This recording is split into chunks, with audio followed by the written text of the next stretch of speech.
Speakers, I think the speakers are right. Let's see. No difference in one. It's not the right speaker.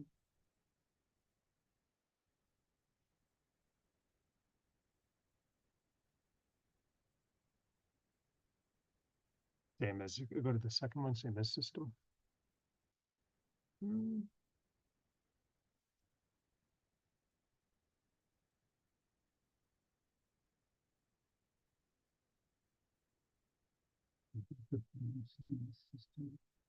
The speakers, maybe we try to just go for the top there. It's probably the wrong microphone. Yes. Or they may have muted us. I can. That's where we were, I think.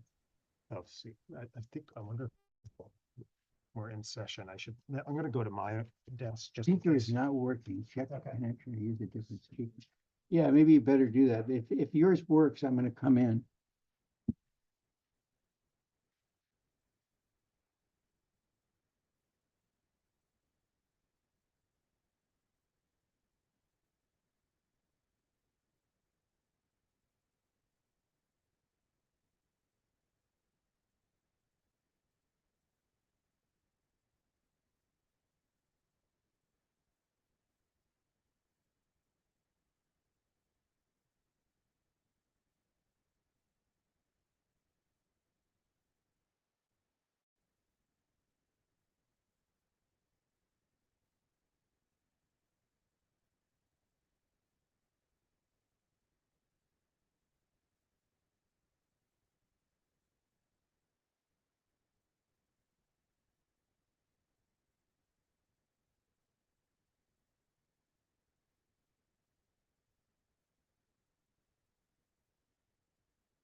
Hi. Jeff. Hello. That's different. But to your views, we should get it out now. We don't have time. A lot of time. Yeah. So we're gonna start it.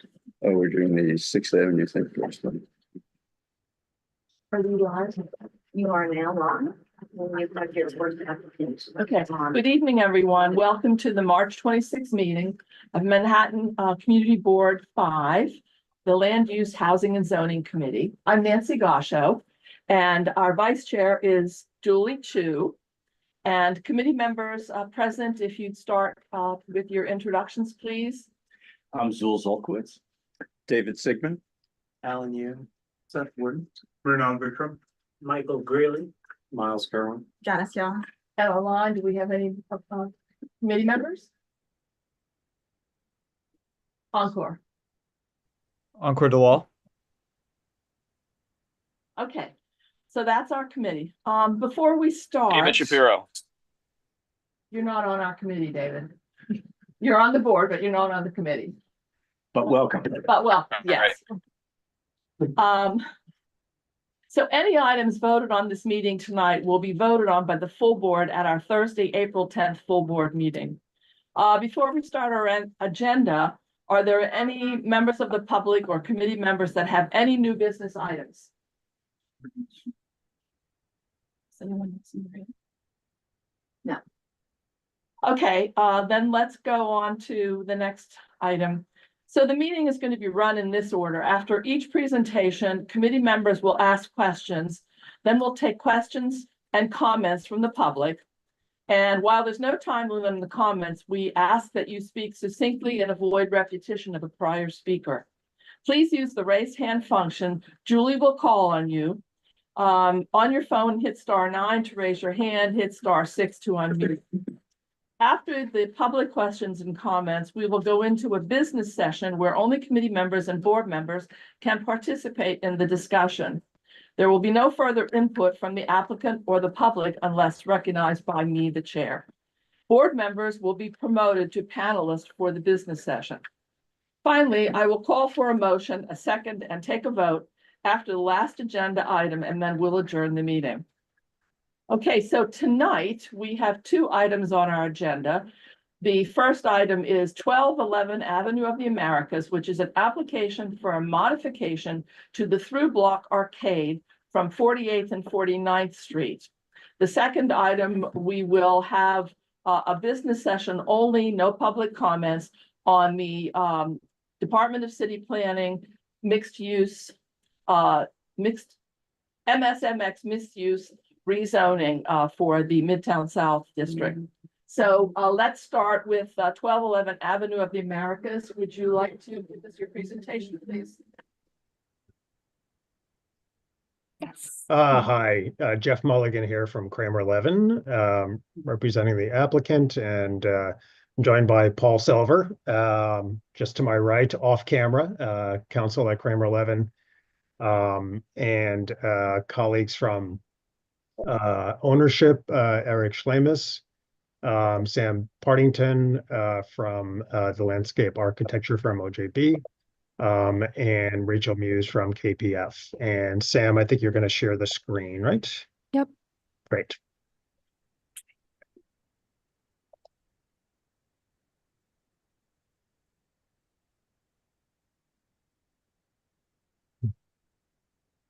Can everyone see? Yep. Okay, great. We're good. Okay.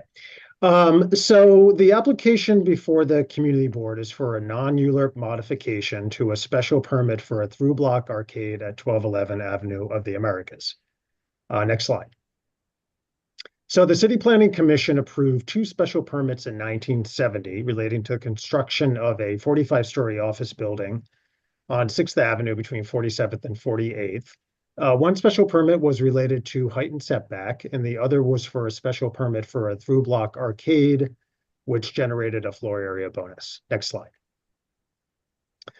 This ground floor plan shows the public spaces in gray tone that were provided at the property. The through block arcade is shown to the left, running north-south between 47th and 48th. And the as-of-right plazas are the L-shaped plazas at 6th Avenue and 48th Street. And then there's another plaza on 47th Street. The through block arcade, I'm sure as many of you know, is one of a series of north-south through block connections that runs uninterrupted between 47th and 50th Streets. Next slide. So ownership is planning a major upgrade of the public spaces to make them much more welcoming, attractive, and usable to the public. City Planning recently approved a City Planning Commission Chair certification for design change to the existing plazas. So that's the application process that you go through for as-of-right plazas to upgrade them. Because the through block arcade was originally approved for a special permit and not as-of-right like the plazas, the proposed improvements to the arcade are subject to a different process that's called a non-ULURP modification that we're in now. And these applications are referred to the community board for 45 days. Next slide. So this slide shows an overview of the property's public space improvements. The existing plazas and the arcade are mostly hard surface with no planting and seating, with the exception of a raised planter at the northeast corner of 6th Avenue and 48th Street. And there is a subway entrance, excuse me, off of 48th Street at the raised plaza that will remain. The design changes that were approved by City Planning will really transform these mostly utilitarian spaces by adding a lot of new trees, planting beds, as well as a variety of seating for the public, including movable tables and chairs, benches, step seating, and planter walls. Next slide.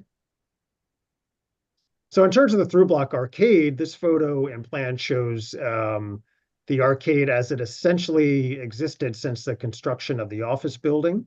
As you can see, there's no public amenities in the arcade, and it really only acts as a largely featureless pedestrian passageway. I would note that The facades along the arcade are currently being replaced, so there is construction activity there today if you visit it, though the through block connection is still open to the public. So next slide. And this slide shows the existing and proposed plans side by side, showing the major changes to the arcade. It will have new paving that matches the adjoining public plazas to tie the spaces together. A lot of new seating, both fixed stepped benches and movable tables and chairs, as well as plantings at the southern and northern ends. The uses fronting on the arcade will continue to be occupied by stores and television studios, with 3 retail spaces, and then the television studios affiliated with the building's tenant at the northeastern and southwestern ends. And there will be new signage that will be added at the entrance to the arcade to alert passersby that this is a public space. Next slide. So this rendering really captures the major public improvements to the spaces that are planned, with the new seating and plantings that you can see, new glass facades and new decorative lighting that will really activate and brighten the space. So that's looking on your left is through the arcade, and then to the right is the plaza on 47th Street. Next slide. So the city planning approval of the special permit in 1970 was premised on meeting 2 required findings. One, that the arcade will result in substantial improvement of pedestrian circulation, and 2, that it will provide appropriate secondary commercial frontages, such as small shops and restaurants. And as discussed in the application, the proposed modification continues to meet these 2 findings, which is what the commission will be focused on. So next slide. And this is just showing the rendering again. With respect to the finding relating to pedestrian circulation, the arcade will continue to provide one of 4 mid-block connections between 46th and 50th Streets. The brighter decorative lighting and new seating and plantings will significantly enhance the arcade, enticing pedestrians into the space for public use and enjoyment. The seating will be concentrated within the center of the arcade, preserving open pedestrian corridors of at least 8 feet wide on either side of the seating. With respect to the second finding relating to commercial frontage, commercial uses will continue to front of the arcade. The proposed plans will keep the 5 commercial spaces, as I said, 2 of which will continue to be occupied by studios and 3 by retail uses, with the plan to include a restaurant. Next slide. We also wanted to note something that is more of a housekeeping item. The 1970 plans showed a below-grade public concourse, shown in pink on this drawing, that provides a connection that runs north-south from 47th to 50th Street, parallel to the subway mezzanine. This connection remains open today and will continue to remain open.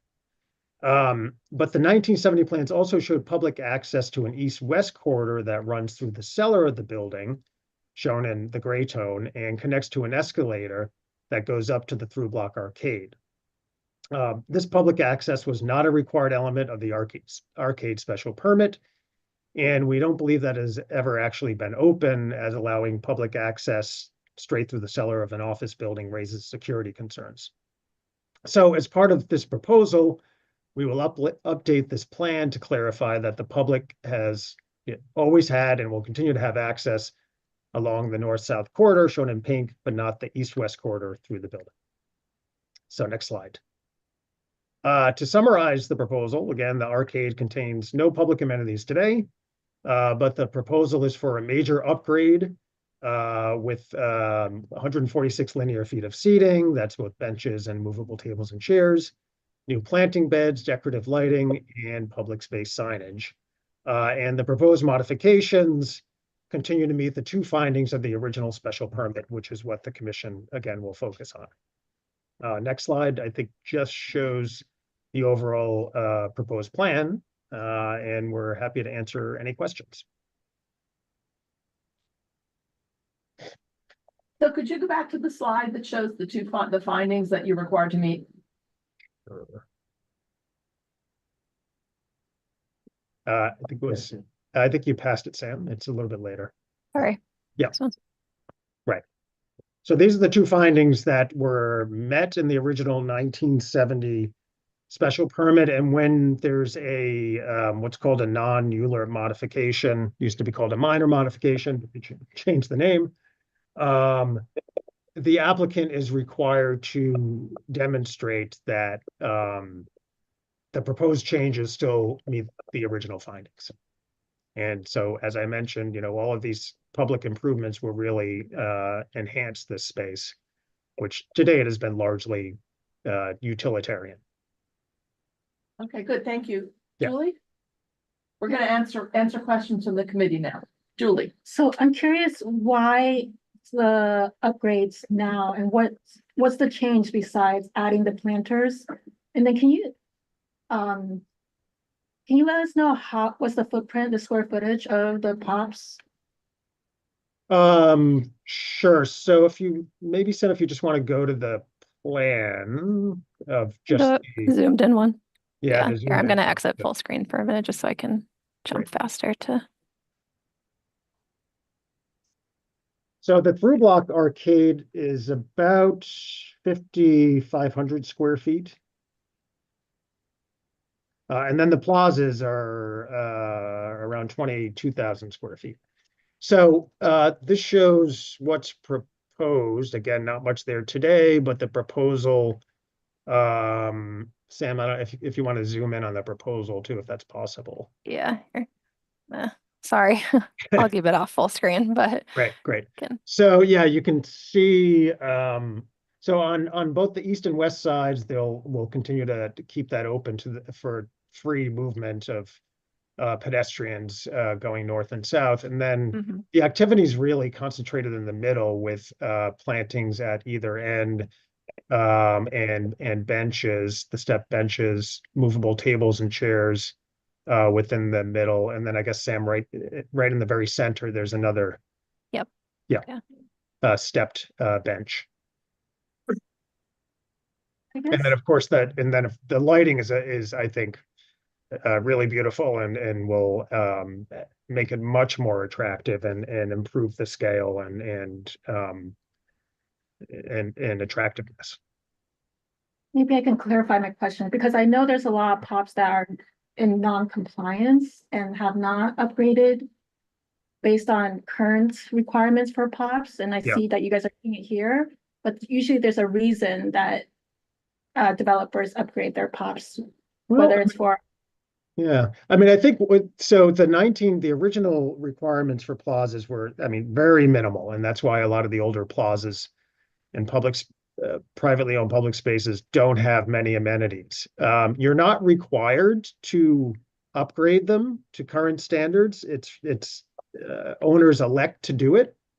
And the requirement for a plaza design change is that it be brought into greater accordance with the current standards. And so I think, a lot of property owners are increasingly doing it because it makes the property more attractive. And it, you're surrounding public space, having it be nicely planted with attractive seating is great for the public, obviously, but I think it also, enhances the property. Anything to add? Okay. I think that's pretty much why they did it, actually. Yes. Are you guys repositioning this building as well? Is the interiors being upgraded? There are some improvements that are being done on the ground floor, and Rachel and Sam or Eric, I don't know if you want to just give a sentence or two about. Yeah, so we are undergoing a pretty substantial lobby renovation. As Jeff mentioned, all those storefronts around the ground floor are being upgraded. All in efforts to address the successful leasing of the building and its contribution to the community in that regard. Great. No, thank you for answering that because Vornado recently repositioned their building and renovated their POPs as well as the interior of their building. And when we see that you guys are also renovating the interior, our community board is really interested in providing more access to public bathrooms. And if you're already doing some interior modifications, it would be amazing if you guys would also provide access to a public bathroom. It's an ask that our community board has been approaching developers. We know it's not a requirement in the POPs required right now, but something we're advocating with DCP. So it's something that we wanted to check with you on. If you're open to this. Well, we hear you. I think it's something we'd have to take into consideration. Agreed. Thank you. Any other questions from the committee? Yeah, hello, it's Ronald. Thank you for your presentation. A couple of questions. So I walked through there today and there's a lot of construction going on. Is that all for the lobby update? It's not, because it just seemed that the through passage was much narrower than it used to be. That's just temporary. Yeah, Correct. it's just, yeah, I was just gonna say it's temporary up until, I think it started, what, Eric, about a month or two ago. And, you know, but the access is still there, but Yeah, and we expect those barriers to be down late summer. So about late summer, you expect it, say if this gets approved, like what's the timeline on this improvement? It'll follow closely behind that. So let's, late end of the year. During which time the passage will be closed, I assume. It'll be done in phases. So it will not be closed at any point in time completely. I'd have to you're double gonna try check. yeah, I think the goal is obviously to keep it, even though it may not be attractive when construction is going on, to keep it open to the extent possible and minimize any closure. Okay. The other question I have is, so the passageway is going to be open 24 hours, accessible to anyone going through. There's not going to be, you guys are not going to put up any sort of barriers to prevent people from going through late at night or anything like that. Right, we're not changing the hours at all. Understood. And then I know that because News Corp / Fox is in the building, one of the on one side, I used to actually work just on the one block north of there. They on the L-shaped plaza, they have shows they do in the mornings. Is there, now that there's going to be a studio entrance from the through arcade, is there going to be, would there be shows planned for the throughway as well? My concern really is that it shouldn't be blocked, it should be accessible at all times. Yeah, no, there's not going to be, the through block arcade will continue to just be for public access. There's no plan to use it for any other activity. All right, and then one last question. There's also a sign up for a food court that's on the east side of the through arcade. Is that right? Is that not part of the building? Sorry, a food court? Yeah, I just saw something that says opening March 2025. Is that something else? Maybe a restaurant or something. Is that, Eric, do you know? I think you're referring to Proper Food, right? Ah, Yeah, okay. Yeah, that's right. Proper Yeah. food. Yeah. Yeah, so they're not a food court. They're actually a fairly small format, but they are a food purveyor, retail tenant on the northwest corner of the arcade. And yes, they are reopening any day now. So that's not part of your building. It is. It is, okay. So there will be restaurants. In other words, back to Julie's point, we have in the past asked for restroom access at their restaurants and pubs. Yeah, I think, I mean, my understanding is that request is usually, since I've been before your board before, on the open air cafes within plazas. So we're not, here, we're not looking to have tables and chairs for the restaurant within the public space. This is just a restaurant that you will access. In fact, I think Proper Foods was there before. Yes. Yeah, so it's just where, if you look at the plan where it says retail on the upper left corner, that's within that white space is where Proper Foods is going to go. They're not going to have any tables and chairs or any occupancy of the actual public space. Yeah, they're grab and go format.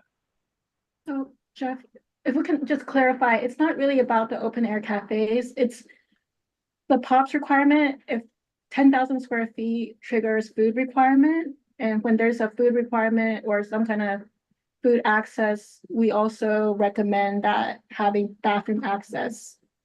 So it's more, are you providing food? And if you're providing food, people should have access to public bathrooms. I see. And the tables and chairs will be accessible to anyone, right? Yes. We're not, Yeah. we're not providing food. There No. is the retail on the bottom right shown here is a FedEx space, and FedEx, I think their national policies, they allow restroom access. There's one restroom in there while it's open during their retail hours. There is a restroom provided in that retail space. Oh, that's great. Oh, and there'll be the signage there that says it's open for everyone to use? I think that's within FedEx's their policy, so I'm not sure how they advertise that. But when we were designing this with them, they did note that they have to have a restroom that is public facing for their policy. No. That's good to know. Yeah. Let's see. Comments? Any more questions from the committee? Can we come back to? Comments? You Are want, ready no, for let's just do comments? questions Yeah. now. Question? Yeah, you had mentioned, Jeff, that, you're not obligated on one of these older pops to bring it up to current design standard, but is this proposal close to current design standard? Is it, something you guys came up with on your own, or was it an attempt to get into current compliance? Where are we on the spectrum? I think we're, off in terms of the plaza. We exceed, I think, most categories. Sam, do you recall? I mean, we're pretty, we really, there's going to be a lot of landscaping and a lot of seating. Yeah, I Uh, think it was a balancing of the seating and the planting with the open square footage, but we were very close on all of those and prioritized the permanent obstructions as well. So I think Yeah. that was one that we made sure to maintain.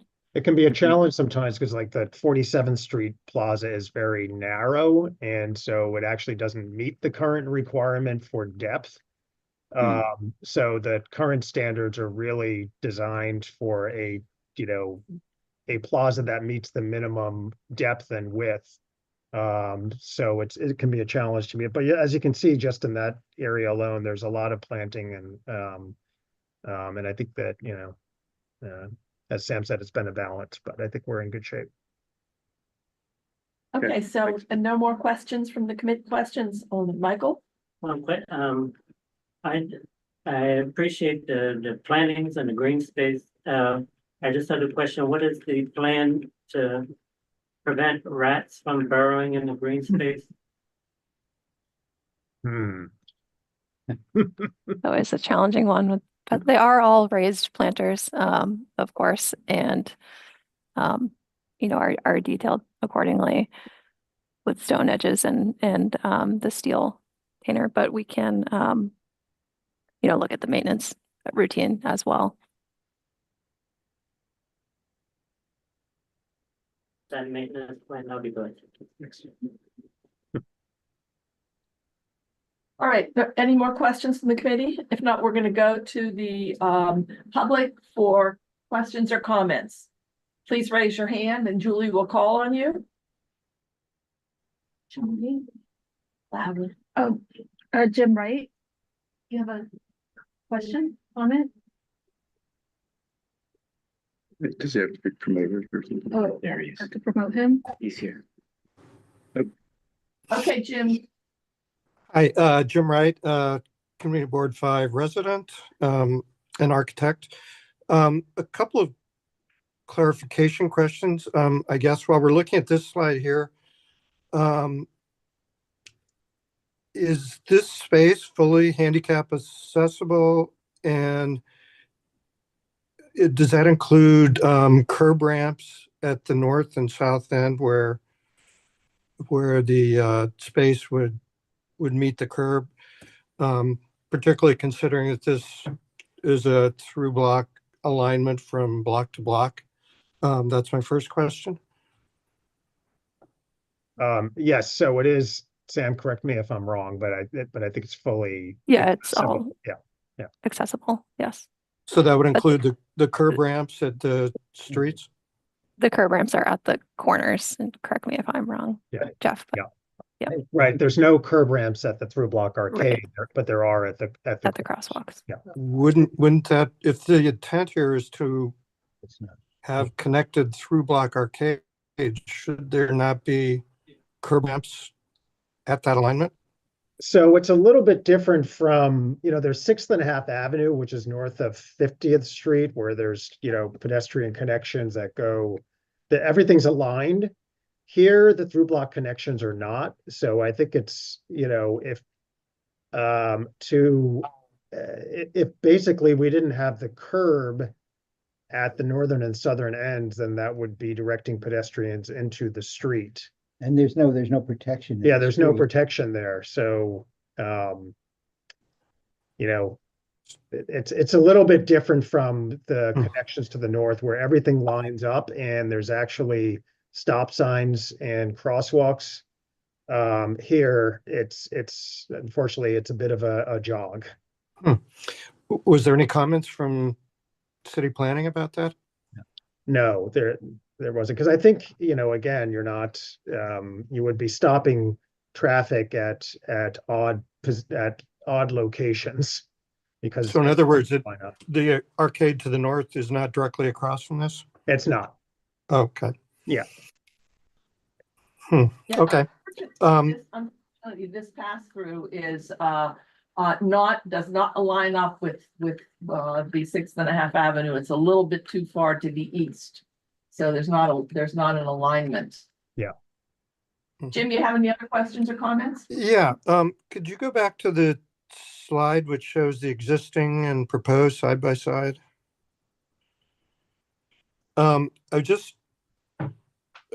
It's a little confusing here. The access arrows into the spaces is that the entrance locations, or are you just sort of indicating that anywhere along that frontage there could be an entrance, a public entrance? I believe those are indicating the retail door entries. And so I do think this little arrow might be just out of place here. Yeah, But just it's an the retail indication of entries. in and out, but not exact. Yeah. Uh-huh. So the space, I guess the central space on the west side between the bridges, is that retail? I'm sorry, no, that is not retail. Okay, so there wouldn't be any public access in that area? No, not on the west side that's right. Uh-huh. And then just a question that the bottom left studio does show public access. The top right does not. And I guess this is getting back to the question just to confirm that there isn't planning to be some sort of public studio events happening in the arcade. Yeah, so again, there's no there is no plan to use the through block arcade for anything other than public access. Are the studio spaces, are there windows? Are they transparent, or are those going to be non-transparent facades at those spaces? So these are the studios. This actually isn't changing. The studios have been there.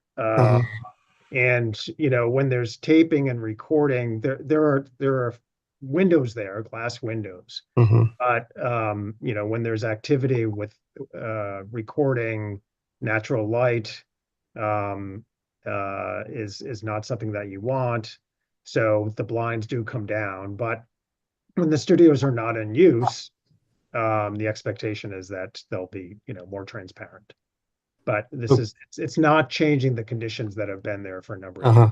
I mean, one of the problems with arcades like this is when you have long stretches of spaces that are not publicly accessible and they're not transparent, so they tend to be sort of lonely type spaces, but, Yeah. No, okay. this, and I think just to point out, I think that what we're wanting to do is not have it be sort of a desolate space, which is kind of what it is today. So it's going to become much more lively. Okay.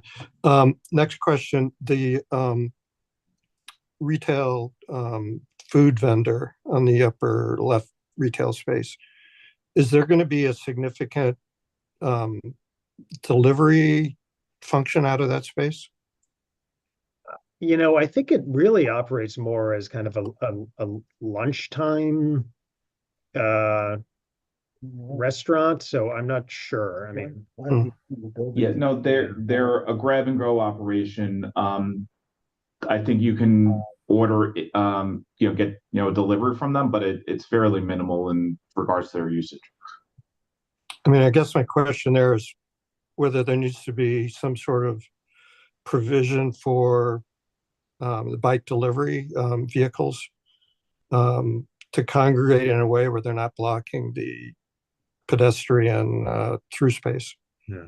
I mean, I would point out I just worked 2 blocks away, and when they were there before, this restaurant, I would pick up lunch there. It's a pretty small, it's a pretty small space. Okay. Well, if there is significant deliveries, that's a functional use that really should be taken into account.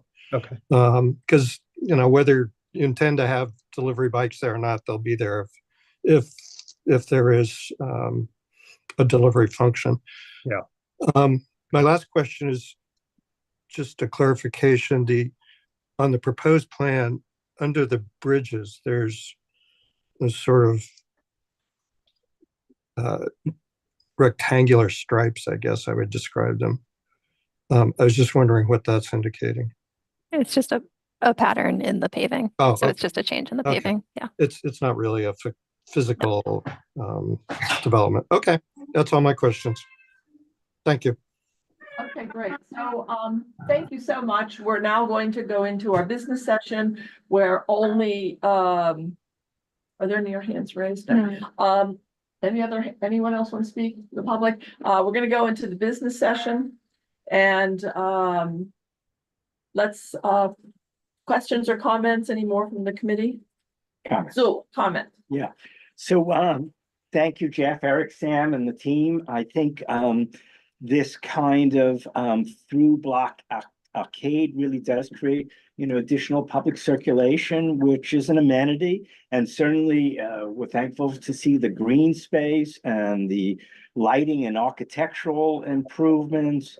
But there clearly are concerns with ADA compliance if there is, even though they're not in alignment, there's certainly going to be people in chairs or blinds or otherwise who want to be a part of that public movement. And of course, with the activities that are going on here, we neither want, a dark, empty space, nor do we want an overly crowded space. And if you have studios, and I was in the business, and they're taping, you're going to have a crowd. And, if you have, someone with a placard that says, "Hi, Mom," that's pretty welcome. But if it's slightly political, then there becomes a situation and then security becomes involved from inside the studio and without. That's a concern. But the overwhelming thing, and we're going to beat the dead horse here because that's really, the symbol is we've got so many tourists coming through as well as local workers, office workers, people in this area and throughout the district. And the lack of restrooms is just such a failing on the part of the city. It's not your fault because it's not incumbent upon you. It's not part of the law, but that's really the public amenity everybody's looking for foremost. Where is there a restroom? That's what I'm saying. Any other comments? So we ready to take it to a vote? No? Okay, I'm just gonna do our usual thing for these pops, right? I didn't realize, Merle, that you're writing the rest of. And Seth is helping. I'm so sorry, guys. Two of them. That's all right. Do you guys want to talk about what you want to propose? I'd like to hear what people think about it first. Do you have a draft? I do No. not, no. Okay, We okay. only got to look at it last night. Well, we would, I think we're talking about our typical, a proposal deny unless With the restroom. with the conditions that the public restroom and the signage, Yes, Charles has it on there. and, No. I know, wait, Sorry. and so is that what you're thinking about doing? I'm just trying to move along, you know, it's 20 to 7 and we haven't Got a gotten to big thing. MSMX, so we Yeah, really yeah. need to move this along. So, Charles, unless you have something really important to say that hasn't already been said, we'd really like to move on. I just want to know about Wi-Fi access. I'm so sorry. I didn't know if I could ask that question. Wi-Fi access, what is your, I don't understand what your question is. Developers providing Wi-Fi access. Well, I don't think that's a requirement. Good question. If they're here, yes or no? Are you providing Wi-Fi access? No, we do not intend to provide Wi-Fi access. Yes. Okay, that's answered. Let's get back to our motion. Does someone want to make a motion? I'm willing to support this application. I'd second that. What does that mean? What does support the application mean? I mean, the bathroom is being provided with FedEx, and they're not using, they're not taking up space with retail in the actual park. So I think they're covered. But should we get that in writing? Because I Googled FedEx and they don't have that policy on their Yeah. website. And they do not have any signage that say the public is welcome to use the restroom. You've got to know to go into the FedEx and ask, may I use the restroom? So the question is, there's a motion on the floor. Is there a second or? Seconded. Okay, so we'll take it to a vote. If this is an approve without, This is approved without conditions. Okay, so let's take the vote. All right. Go around the room. You have a pen? I think I'm first. I'm a no.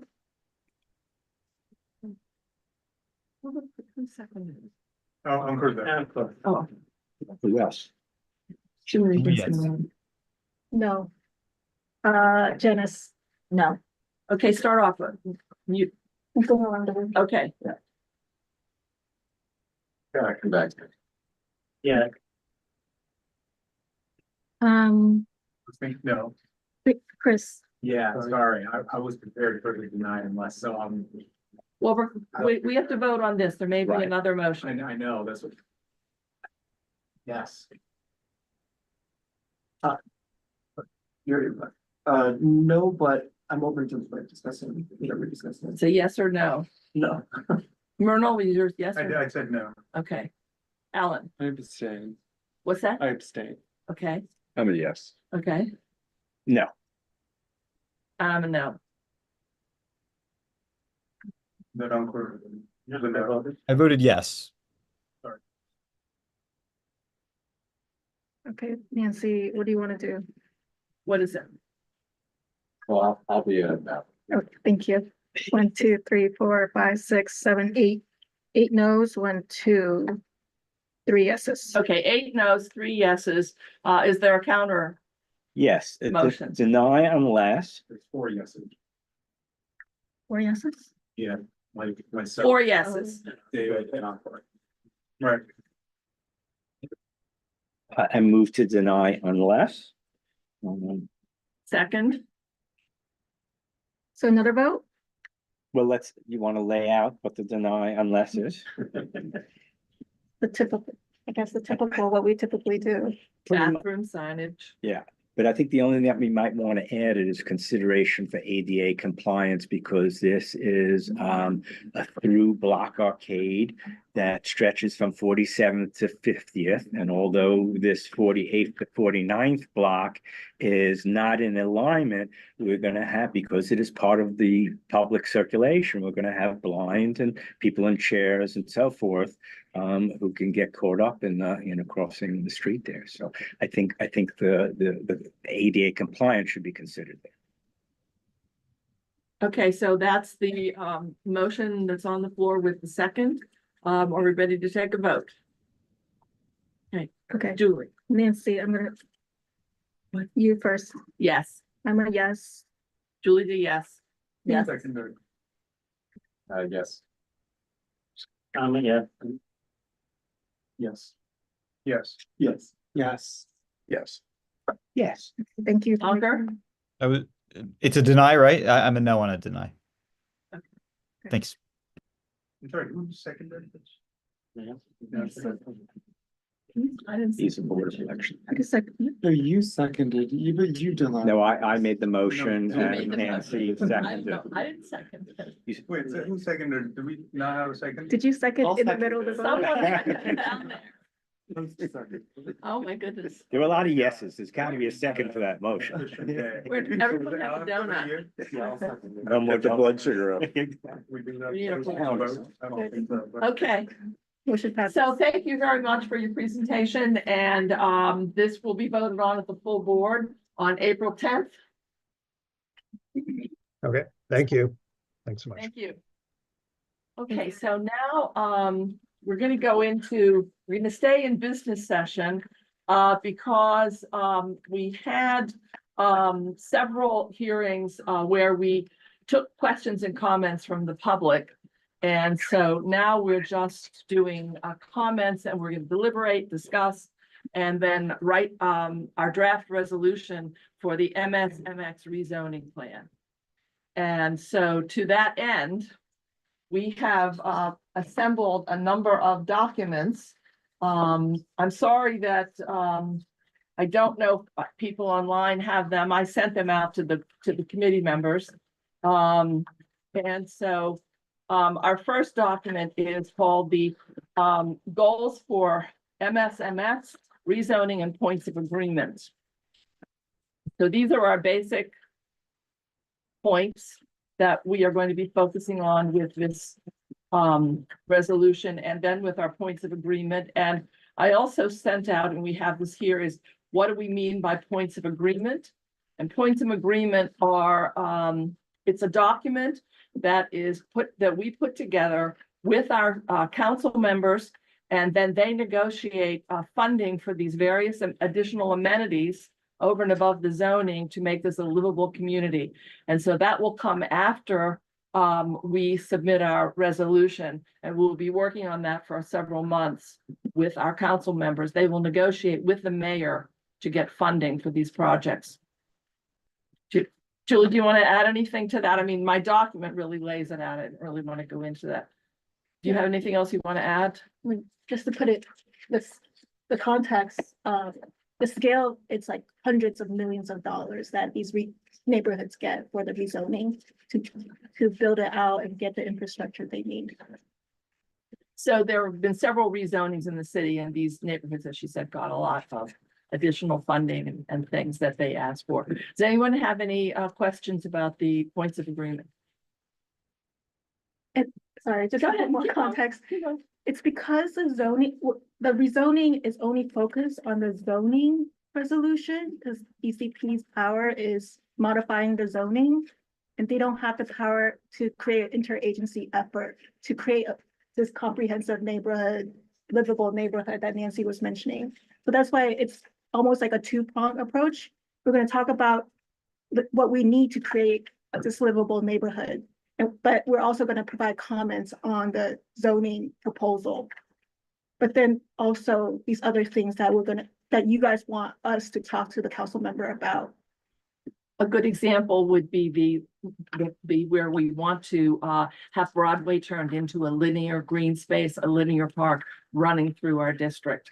That is a DOT issue that DCP has nothing to do with, but the mayor's office, which is responsible for running all of the agencies, does, and our council member is very interested in supporting that. So this is really good. They are looking to us to be the voice of the community, to tell them what's missing from that community to make it a residential community, because right now it's a manufacturing district. and we're asking people to move into manufacturing district.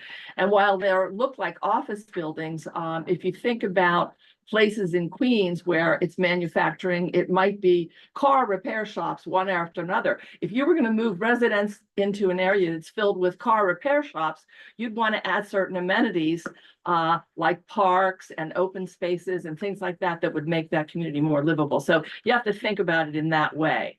Okay, so this is all the various topics and issues that we're concerned about. And as I said, this tells you what that does. So we'll be working on that. So just a process question for this meeting. So are we going to work from this last page of the handout?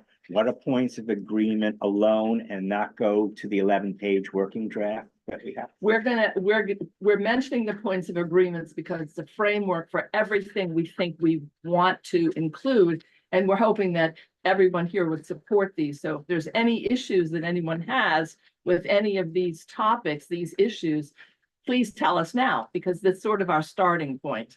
And we want to try to get, it's a stepped method of getting agreement on general things, and then we'll get into more specific things as our meeting goes on, our discussion. So if we want to underscore anything like green space, open space, restrooms, all the rest of it, we'll do that. In this. Yeah. Well, we can do that now. So did you want to talk about open space now, or? We can go one by one, but there's some questions. Okay, so Ankur, do you want to ask a question? I had a comment about the points of agreement, and is that okay? Yes. Great. First of all, thanks for putting them together. I appreciate the strategy to get to consensus. Let's try to come up with our the points of agreement that the city will use in their negotiation. And Nancy, thank you for explaining what the points of agreement are. I think all of these make sense, and I think they're thoughtful. I think they're things we care about. The only comment I would have, and the only hesitation I have in supporting it, is under the housing crisis, where I agree that we have a severe housing crisis, rising costs, low vacancy rate, and that 1.4% figure that you cited. I agree with that. But I don't agree with the statement at the end that the issue extends beyond supply. And I'm also not certain that that population decline number is accurate. I think there has been a lot of, there are census numbers that take place every 10 years, and then there are other numbers that are through a different methodology that happen each year. But those are often not borne out by your actual official census numbers. So I'm hesitant to say that we think that there's been a population decline, and I'm hesitant to make a conclusion about whether the housing crisis issue extends beyond supply based on an inference from a population decline number that may or may not be accurate. In fact, some recent reporting is showing that population has gone up that I've read. So if you got rid of that from despite to the end of the sentence in housing crisis and just stated that we're having one, I'd be fine with the entire page. Thanks. Go ahead. I mean, I think, Nancy, this is a great document and we should go through it one by one to talk about all the ideas that could go under each of these topics. But to address your comment, Ankur, I can forward a New York Times article that cited that number.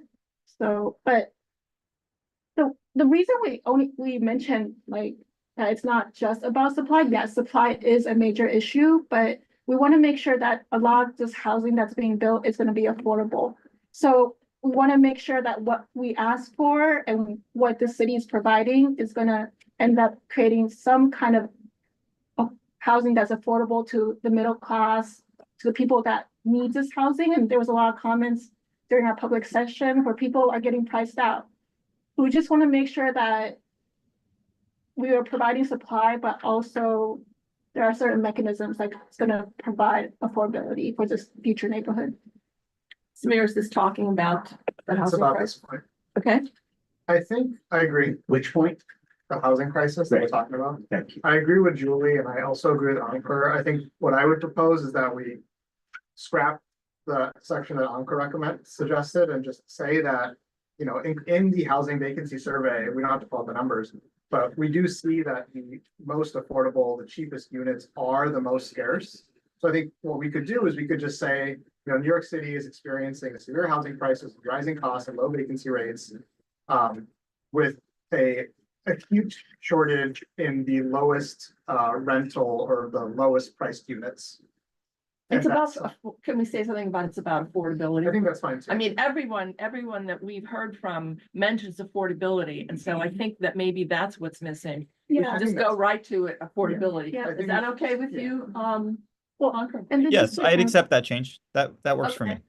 but just to go back to Samir's, it's not even just about the lowest rent cost, it's about the middle income. Sure. We just want to prevent these billionaire towers that sometimes ends up in Midtown because it's really valuable real estate. Yeah. So how are we gonna how is DCP gonna make sure, and they mentioned MIH is gonna help, but Yeah, we no, just I wanna be- agree. I think we should just say that, So because that is an issue of supply of those units. Like, Right, it's still supply, it's just right. supply of. lower supply of income. affordable. Exactly. I like the word affordable. You want, Well, just to go in deeper, one proposal is if you look at Nancy's notes, about 2,600 of the 9,000 units are gonna be affordable. Mhm. And we wanna talk to the committee, is that enough? Mhm. Because 50% of the residents in New York City are rent burdened, a third are severely rent burdened. So what is that percentage? Should that percentage be more than 26%? Should we ask for maybe 5% more, 10% more? How does the board feel? the document that Julie is referring to is the description of MSMX 4 quadrants and the impact of MSMX at the upper part of the sheet. There are some numbers that we parsed out of all the materials that we had. By the way, we started out with more than 20 pages of research and gathering. This was, to condense this down for everyone to understand in a couple hours was monumental. And Julie was really great, and all the rest of us just quickly worked yesterday to kind of bring something to you because it was huge. But this is what she's referring to, right? Yep. Where it says affordable housing, 27% of the 9,676 new dwellings units, 2,699 will be permanently affordable. And so she's asked, so, okay, Sachi, thank you so Sachi. much. I'm Sachi. I think one, thank you to the committee for putting this together. I think in order to get quickly through this question of just the points of agreement, would be, I wonder if we should put a pin in Julie's question to when we get to the policy and see if we can agree on Samir's language for just the points of agreement, since that sounds like if we're including, if we're scrapping some language and adding language about affordability, that seems to be in the right direction, at least for this. Right, well, we're just starting with, we're just going to start with this. Okay. This is a very general, there was a question, any questions down here? Okay, Zul. Yeah, I just want to underscore Ankur's original point, in which I'm in great agreement, and just the process. And, going with the various points of agreement. So I really think that we are working towards consensus that we really need to do that. And there's no question that we're all in support of affordable housing, but it's a very complex, nuanced issue. And in MSMX, I mean, we have 4 quadrants. They're all very different from one another. And certainly the northern are significantly different from the southern district. So the unknowable question is, yes, there will be more units. How many of those units will be affordable? We don't know. And then with the question of the increase in the FAR and the possible diminishment of air rights for landmarks and historic districts, there's really a lot of questions with what kind of development are we likely to get? Are we going to get the affordability that we want, or are we going to get the billionaire bunkers in the sky? And so I think what Julie's underscored in terms of affordability, I think it's very, very important to point out the population requirements in terms of who is terribly overburdened and then who is, quite overburdened. And then the overall issues, because whether you are a long-term resident of the community or you're coming into the community, because all what's happening here with City of Yes and MSMX is this residential conversions. So there are going to be more residents and less open space, less green space per person, and always the concern, clean air, green space, because that is what provides a healthy environment for all the residents, new and old. Thanks. So just to follow up on Sachi's comment. So why we need to talk about this now instead of later is part of the points of agreement when we talk to the council member. The NoHo SoHo points of agreement includes asking the council member for money for the affordable housing fund, so they can get more affordable units than what is required by the zoning. And if the developers can't pay for it, the city would use their affordable housing fund to get more affordable housing for Midtown. So that would be a negotiation asked by the council member. Would you guys be interested in that as part of the point of agreement? If we can't get the zoning to provide more affordable housing, we would. You're saying that there's a backstop that if the developer doesn't provide through MIH that the Yes, city will provide? exactly. So if DCP doesn't increase the MIH requirement in the zoning, then perhaps the council member can negotiate for additional millions of dollars for. Yeah, so I mean, we already asked this question to DCP and they said that's out of scope. The program is the program, it's citywide. So I think your answer is the right answer, but you can assume the answer is already no on increasing MIH. So then the ask here would be the creation of the affordable housing fund in order to increase the level of, the number of affordable units, because the MIH program isn't changing, at least the answer we've gotten so far is it's not changing. But we can ask for goals in affordability. Samir has his hand up. I just wanted to ask, I'm sorry to take notes, what is the language we agreed on for the housing crisis point, or is this like something we're gonna? No, I vote think on, or if we just- can. And we're working off the wrong document to some extent. This was just sort of basic concepts going into the discussion. There's a zoning component and there's a separate document that's the actual So we points of need to agreement that wordsmith this we're not. We're working on the last page, the points of agreement page, Like- not the Yeah, housing. but there's goals nothing- page. It says the points. If you guys are uncomfortable, No, we that- we don't have to use the supply language that Ankur felt uncomfortable with. We can definitely remove that. Okay, but we could decide on what that language is and move forward, and then everyone else is happy with what. Right. We're okay with everything else that's on this document, except the supply piece language, which is too specific.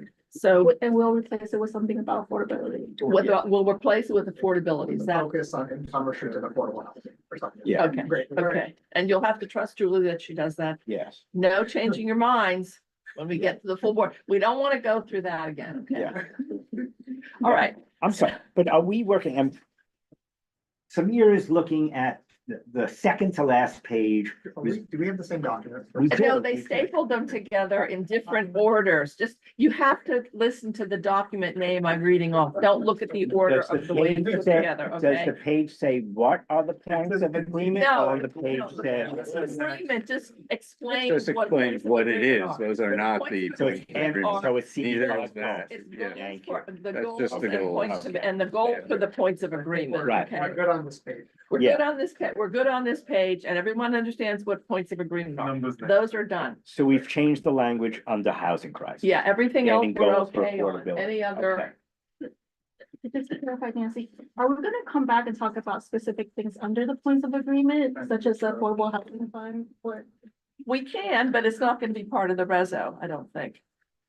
Let's just move on. Are we done with the whole page or just that? Do you have anything else you want to say about the rest of the items on the page? Yes, I have one. Okay. So, okay, so just to make sure I understand the purpose of the points of agreement. What is being asked here? It's not, it should be a reflection. These are not the asks. These are not the asks. This is just the kind of overarching concept. Concept of both plans. Before we go into the detailed zoning and the detailed points of agreement. So. And it's important because a lot of the asks for open space are out of scope for the zoning. So we need to get into specifics about the ask for the points of agreement, because when we negotiate with the council member, we need to know that the full board is behind what we're negotiating. But there's no contingency on the points of, so our approval is not contingent on the points of agreement, right? This is a separate document. Okay, so. So the whole thing might still go through and then separately we come back and. But this is where we're gonna get to the resume. Marisa, I'm sorry. I have a question, Nancy. Okay, go ahead. So we're not gonna deal with the points of agreement specifically tonight. We're gonna just deal with the general issue on this page. But are we coming back to the specifics next month or the following month? When are we dealing with the specifics? My points of agreement? my understanding is that we have time to develop the details of the points of agreement as we go forward. And it will take several months, and that's according to several of the discussions we've had preliminarily with council members, explaining to them that this is coming up and we need you to start thinking about it. Will you support us? So we just had very short, brief meetings. But we do have time to get more specific with them. Marisa, did you want to? I think Marisa had some advice on how we should approach it though, right? My advice was only that before you're negotiating with council members on the point of agreement, that those points of agreement come to the board and get voted on by the board, because you will be representing the board's perspective to the council members. Okay, but we will have another board meeting in May that we could bring to that.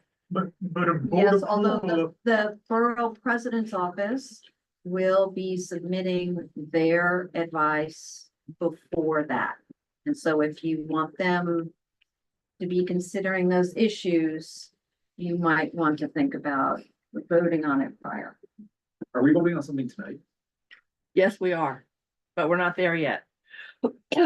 We started with the points of agreement to get general consensus on the direction that we're going. That was my thought. I wanted to start with general, and then we're gonna get to the specifics, but we're not there yet. And we have a presentation.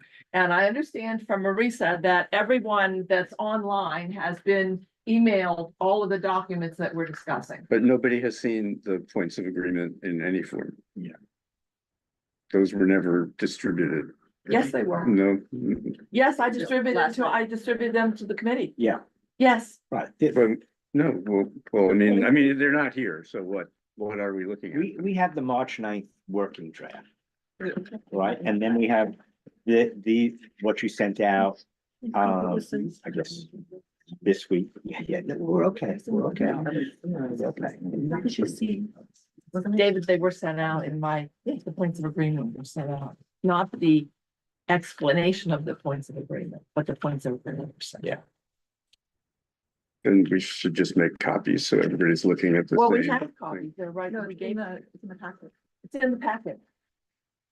The packet, they just are in the wrong order, it's not the No, first. I know, but this is a document that explains what points of agreement are, not what the actual points of agreement are. The real plan. The one that- No, and that's overarching principles of everything, zoning and points of agreement. We have the points of agreement that you sent as an email on March 25th. And that is on my back page here, which I have been referring to. Yeah, but We're this first is- seeing this other one that's both Samir and David.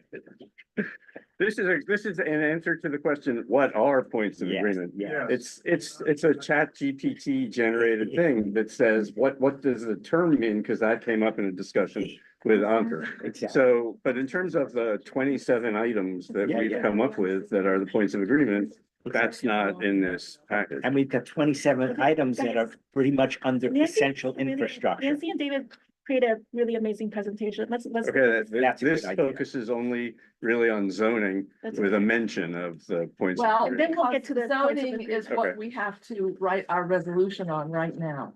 And we're Yes, gonna let's have to give an trust our opinion. leadership. That's gonna be very important, because you're gonna be talking to council people and others, and we're not gonna be doing that. But you're gonna be speaking for the board as the committee chairs, and so we're gonna have to have some trust. Yeah, Okay, yeah. so, Have a donut. So David, Can I just, before we get off Yes. this, so to answer Marissa's concern, we would have to approve some kind of points of agreement Yes. tonight Yes, in order to engage with the borough president before our next. Correct, and I board don't meeting, know. if Our we May have- board meeting. And we don't have those prepared yet, do we? Well, that was my Yes. question, yeah. Because there's only so many hours in the day. and Well, I mean, we have documents that we've been trading. We have the one-page summary, we have other things. People can talk about it efficiently. Okay, do we want to go forward with the presentation and get the zoning? And maybe if you want to find like that one-page summary, and we could do that tonight, and Well, that this might was be good based on the enough. one-page summary. Okay, go ahead. This is a Yes. really nice We presentation. have a Yeah. question. Libby has a question. Is it quick? Your question, Libby?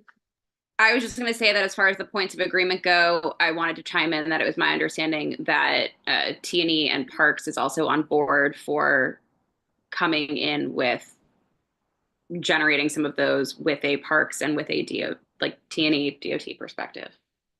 Great, thank you. All right, so now let's go to the presentation. And David, do you want to start and we'll all chime in? Sure. So, I mean, there is some background. I mean, some of us have been closer to this than others, so I figured we'd kind of step back a little bit and give everybody the context for the discussion. And so these are really, for the most part, DCP images from a presentation last fall. But this is the outline of the MSMX rezoning area. It's in 4 different quadrants. The common thing, which we'll see on other slides, is that all of these areas are manufacturing zone. So they don't allow the development of residential space except really at the margin. So, and this was something that came up in the last couple of days. The reference for the base case, the no action case, is that there are about 2,500 apartment units in this zone today. And if the rezoning doesn't happen, that's what you'll have, for the foreseeable future. So you can see the outline. There have been a number of attempts in the past to try and kind of gin up activity in the garment district to both allow continuity of garment district operations while at the same time bringing new operations in. For the most part, they have not really worked. I mean, some of it's macro. They've been fighting larger issues, but there was an attempt, at least in the Northwest, to sort of move in a different direction. And there have been little spot rezonings that have taken place really in the Southwest and in the Southeast. Like if you've seen the new hotels on Broadway, that's in the Southeast. And there have been a number of new apartment buildings on 28th Street between 7th and 8th. That's a spot rezoning that took place in the Southwest. Otherwise, they remain pretty much as they've been for 60 years. Okay, so we want to go to the next slide? Yeah. So this, just shows in greater detail, so the blue are the MSMX rezoning areas. They're M zone, so they're in that color, and they're surrounded by a sea of red and yellow, which indicates commercial and residential districts. So that's, why the focus on these and why are they shaped that way? That's why. And for those of you who got the joke about Austin and Texas, I think that's appreciated. Okay. Kind of drilling down to the next level of, what surrounds these things. Here the yellow colors are residential space. The red is commercial and office. And then you've got a mix of other, different shades. But, what you see, and it's part of what distinguishes each of the different quadrants, if you look in the northwest corner, there, obviously to the east, you're talking about kind of the core of Midtown, but to the west, you're talking about a relatively low-rise residential neighborhood. If you look in the northeast, that is completely surrounded by, high-density commercial uses. The southwest is, kind of dense to the north, but it's really Chelsea and all to the left. And so much less dense, much more residential. And then the southeast zone is, and you'll see some detail on later slides, but that's predominantly a more low-rise, not very much residential, mostly commercial, and then surrounded by a pretty wide variety of commercial and residential and public space, you know, Madison Square Park, right? So they each have their own kind of profile. And one of the things we'll be talking about tonight is that the current zoning proposal is sort of like cream cheese on a bagel. It got kind of spread pretty evenly all over the place. And we're looking at, you know, should there be a more focused, you know, a more focused proposal for each of the districts. And one of the things that we did, you have another sheet called Description of MX4 Quadrants. It tells you a little bit about the northeast, the southwest, the southeast, and the northwest. A little bit of a description of those 4 quadrants. So there are some differences. They're not, the point we're making is they're not all the same. And so we think that the zoning should be adjusted to those particular districts. And the pink, as you can see, is Penn Station, and the turquoise color is that's FIT. To get a sense of you can get a sense of where this is. You can see the green to the right of the southeast, that is Madison Square Park, and the green space north of the northeast quadrant is Bryant Park. So you can get an idea of where you are, and you can see Broadway sort of traversing right through the middle of these 4 districts. Okay. If I could just add, I think a good word for what you and David have just described in terms of the 4 quadrants is contextuality. Let's have contextuality in these. Yeah, and a number of several of the voices from the public stated that each neighborhood is, the neighborhoods are very different. So let's go to the next slide. Any other comments or questions on this before we go? Anybody? Okay. Let's go to the next one.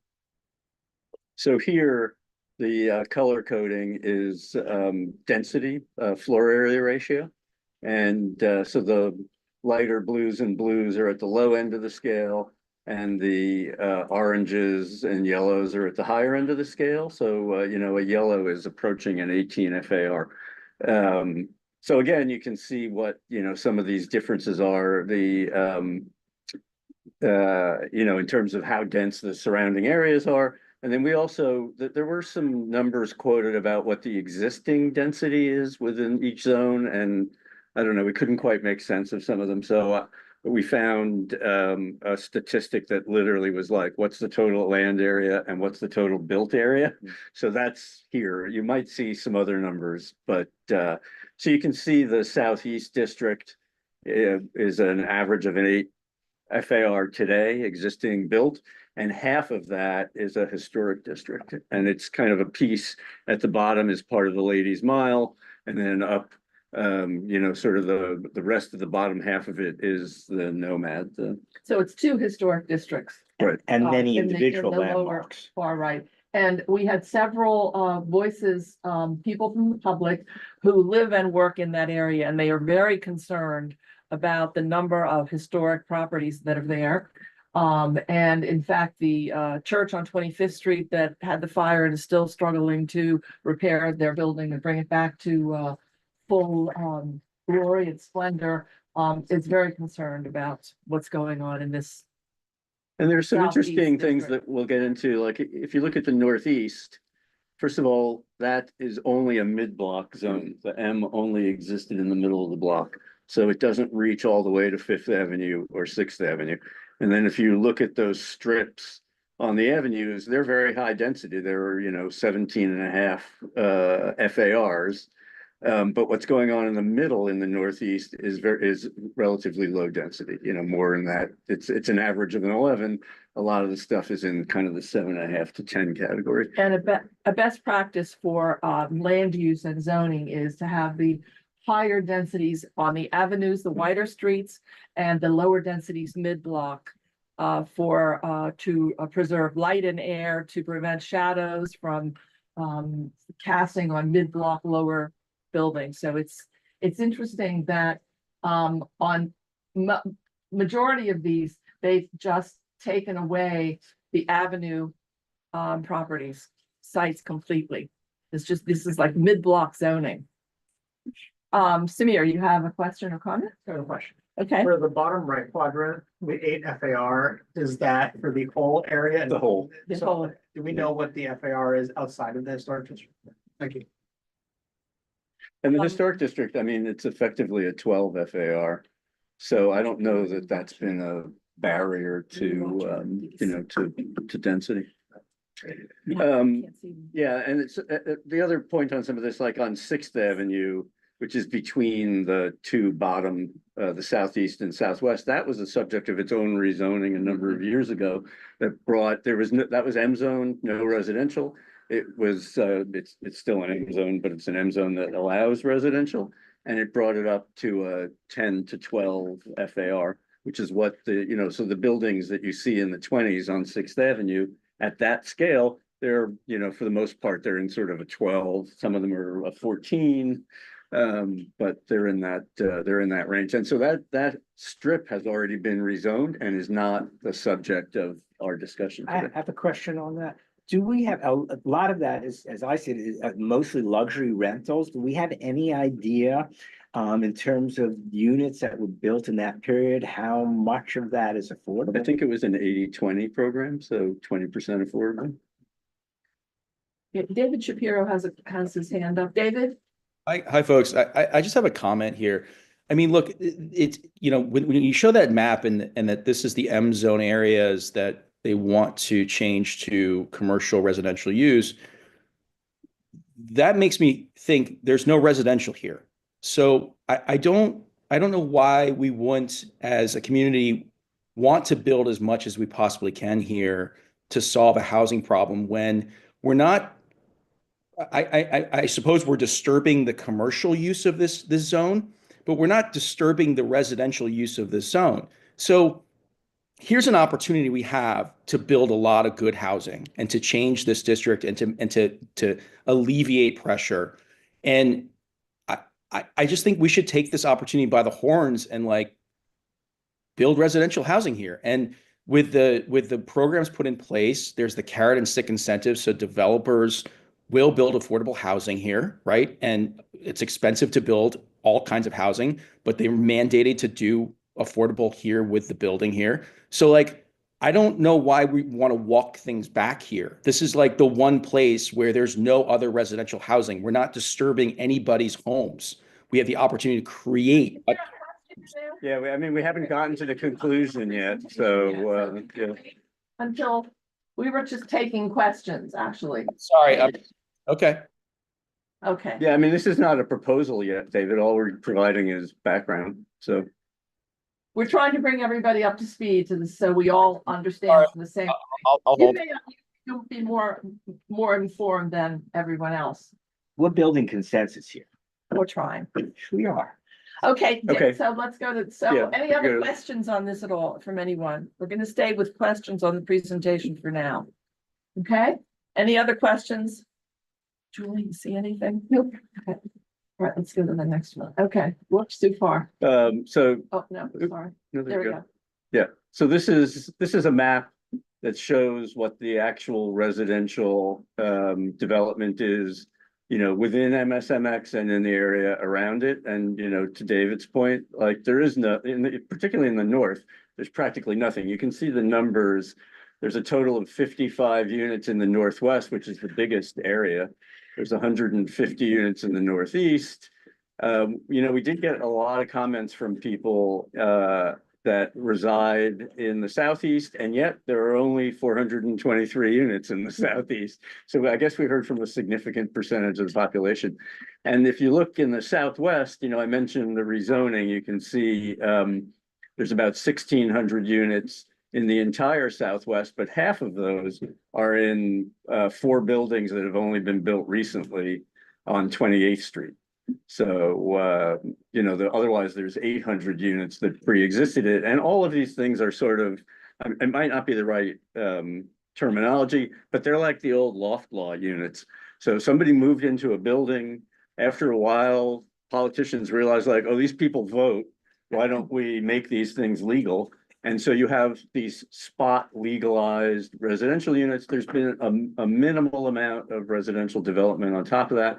So there's a grand total of whatever this is, 2,300 residential units in this entire area in Midtown Manhattan. And it's also important to point out is this is where the regional intercity transportation is. Penn Station, Grand Central, in addition to everything else that we threw out. It's a comment. So, Yeah. but just really important, Okay. you know, in this area. Any other any questions on what we're looking at here? Online, anybody? Okay. Myrtle, Do we have some sort of a breakdown of this 423 residential units number for the southeast quarter and like this size of the Breakdown in terms of what? in terms of the sizes? No. no. That's a, Yeah, we don't really know the mix. What we're presenting to you is a condensing of all the things that we were given in terms of presentations, then comments from the public, research that we found on our own. But we're not housing experts, so we can only go on what we know as volunteers, It also actually, and includes the- studying this from The a point of consultant's view. presentation Yeah. and all of that. but in terms of rental versus under co-op, we don't know that. We don't know. I think Yeah. rentals, Isabel did some research, but Yeah. it was hard to get the affordable housing and which ones were rent controlled. She's on the call. If I'm missing any information. Do you have a And question specifically on the And I house? believe DCP said it was private information that they weren't allowed to get. That could very well be. Okay, so we want to go, any other questions on this? Go to the next slide. Okay, So, as Nancy mentioned, we had a public hearing. We've gotten statements from a number of groups, outside of the public hearing. The issues kind of boiled down to these kind of key general concerns. So obviously, there's the housing production question and the affordability question, and this is what we were talking about before. MIH, as it's structured citywide, provides a range of percentages of affordable units or affordable floor area based on what level of income you're targeting. So you could provide 20% of floor area if they're all at 40% average AMI, for example. So the MIH program has all its own rules. And so it's somewhere between 20 and 30%, depending on what the developer chooses to provide in terms of affordability.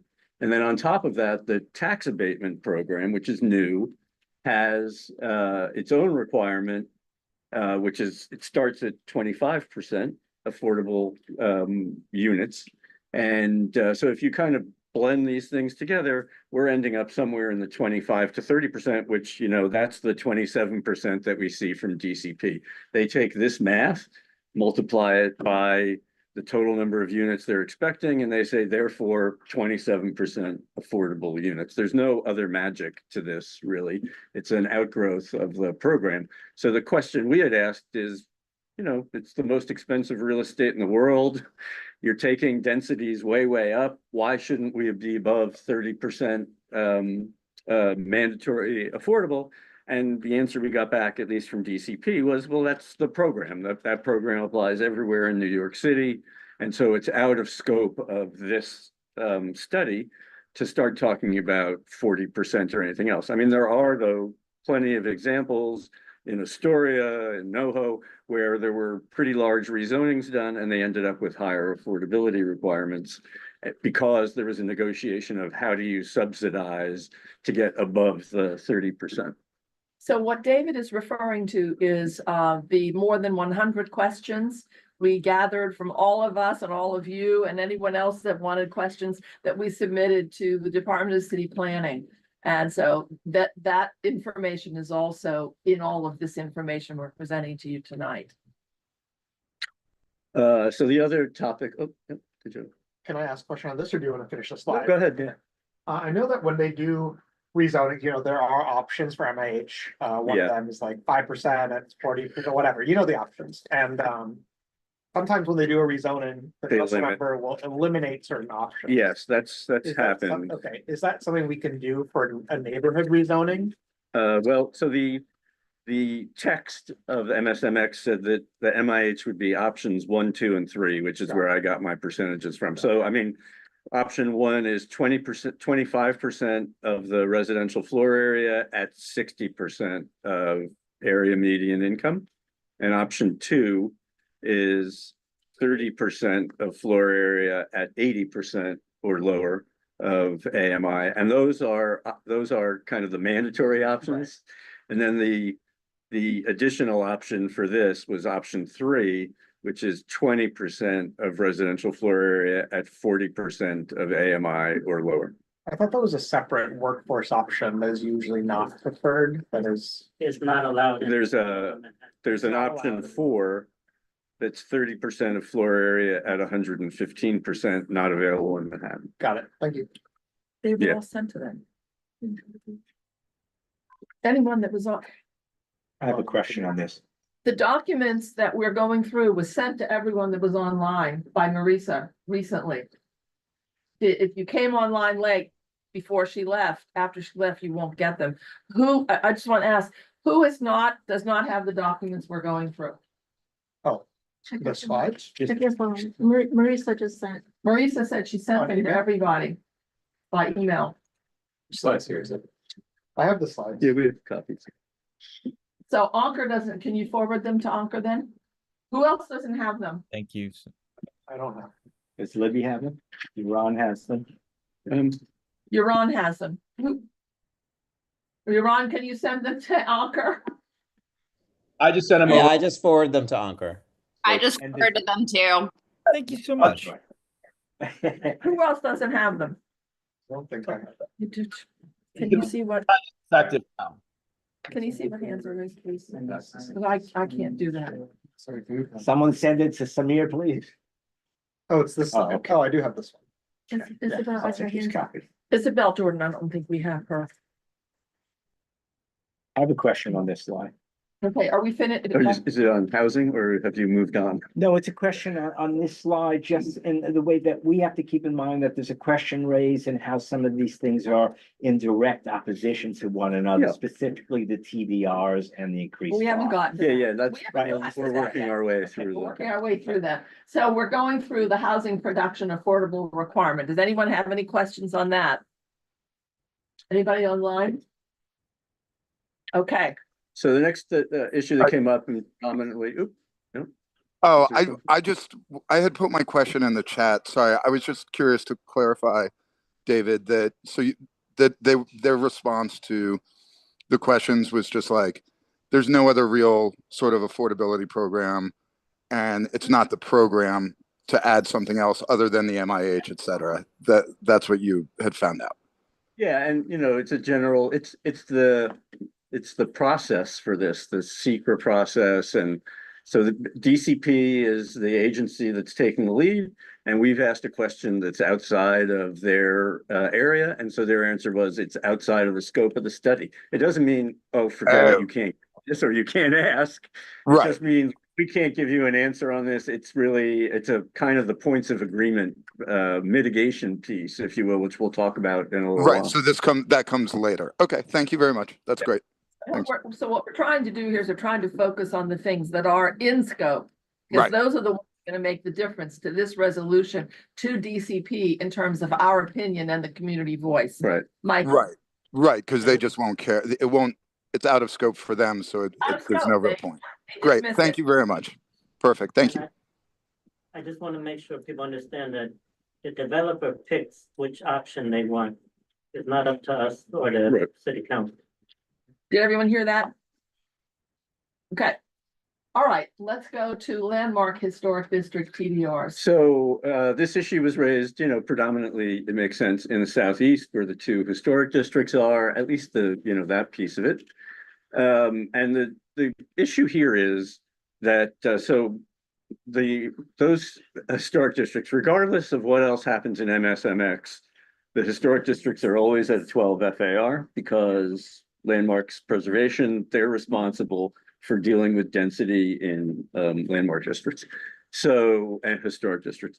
So it's a 12, let's say.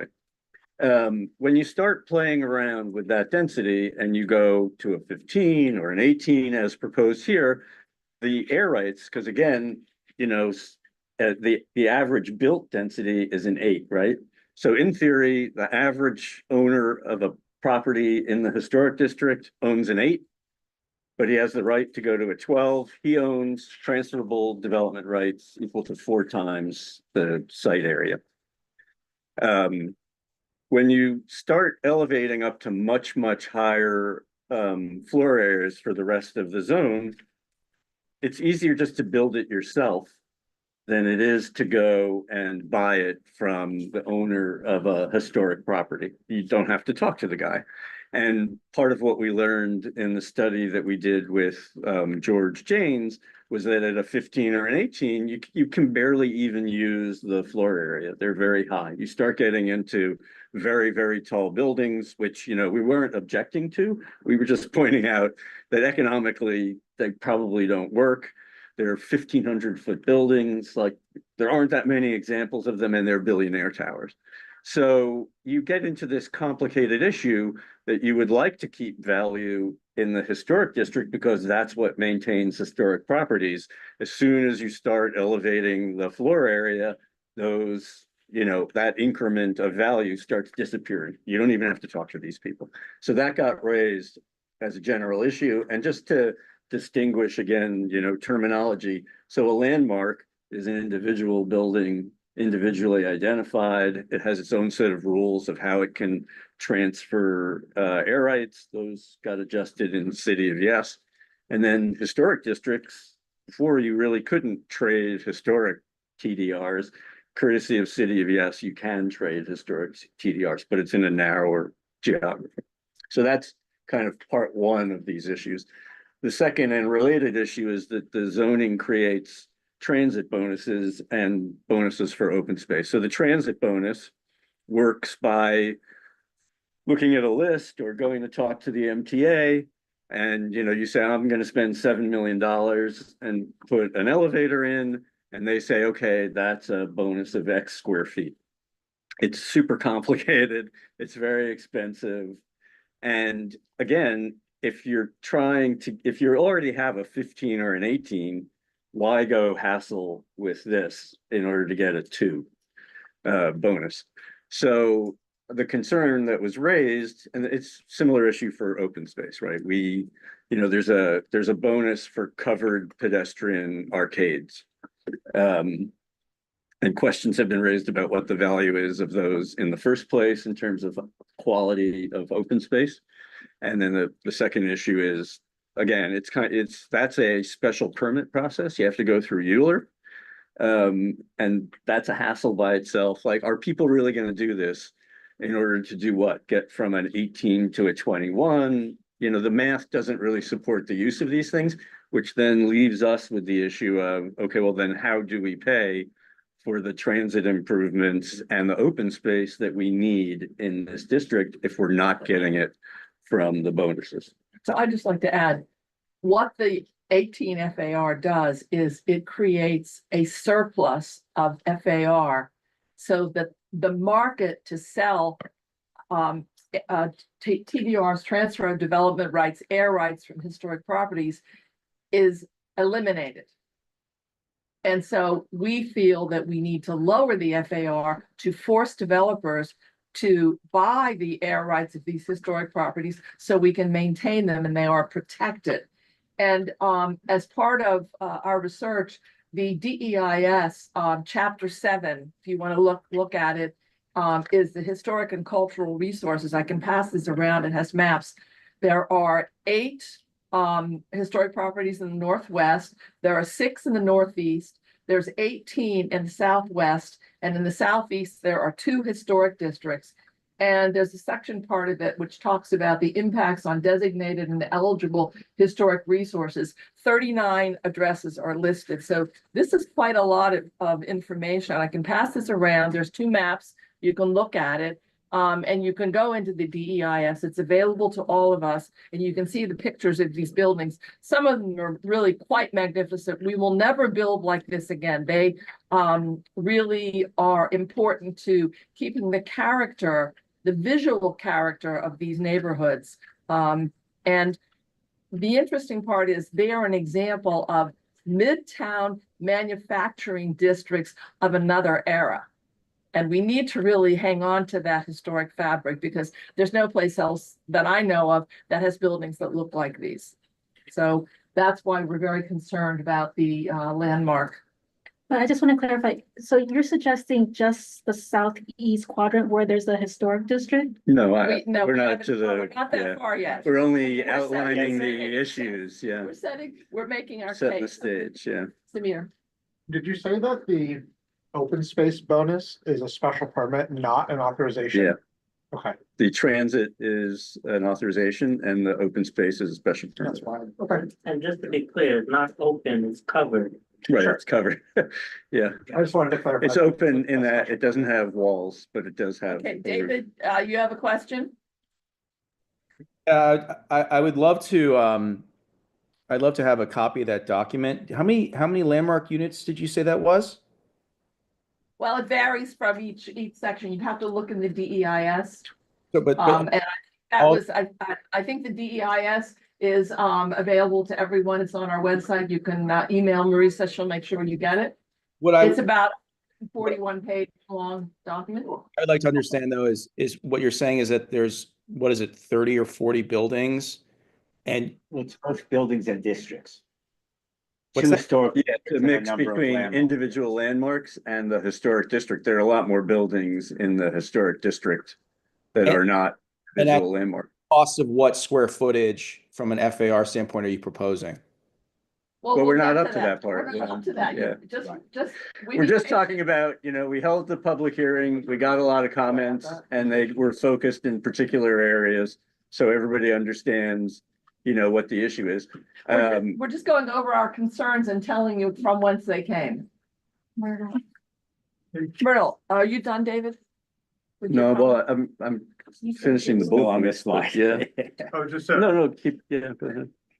do we know how much of those development rights have already been transferred or? No. with the- Well, actually, so this is an interesting point.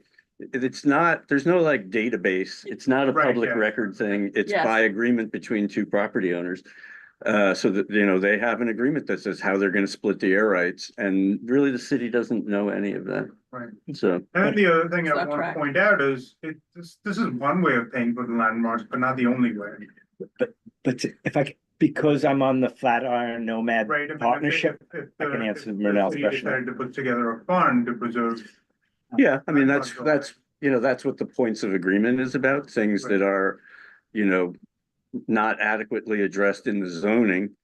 That we would then raise as economic issues. Because they're not zoning. governed by zoning. Yeah, Zoning are rules and regulations on height, density, use, bulk, that kind of stuff, not on this. But I have a partial answer to Murnell's question because I'm on the Flatiron Nomad Partnership Board. Bid. Bid.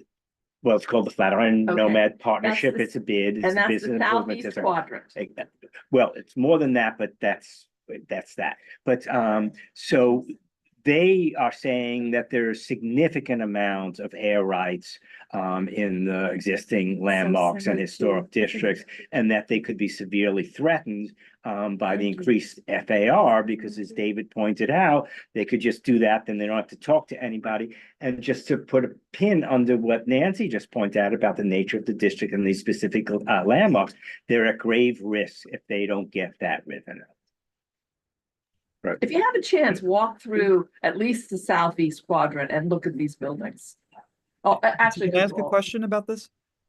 Yeah. Sure. Sure. Just to make sure I understand, there are comments that you're summarizing concerns raised by members of the public about how if the density is too high, it will reduce incentives for new development to buy air rights off of existing landmarks.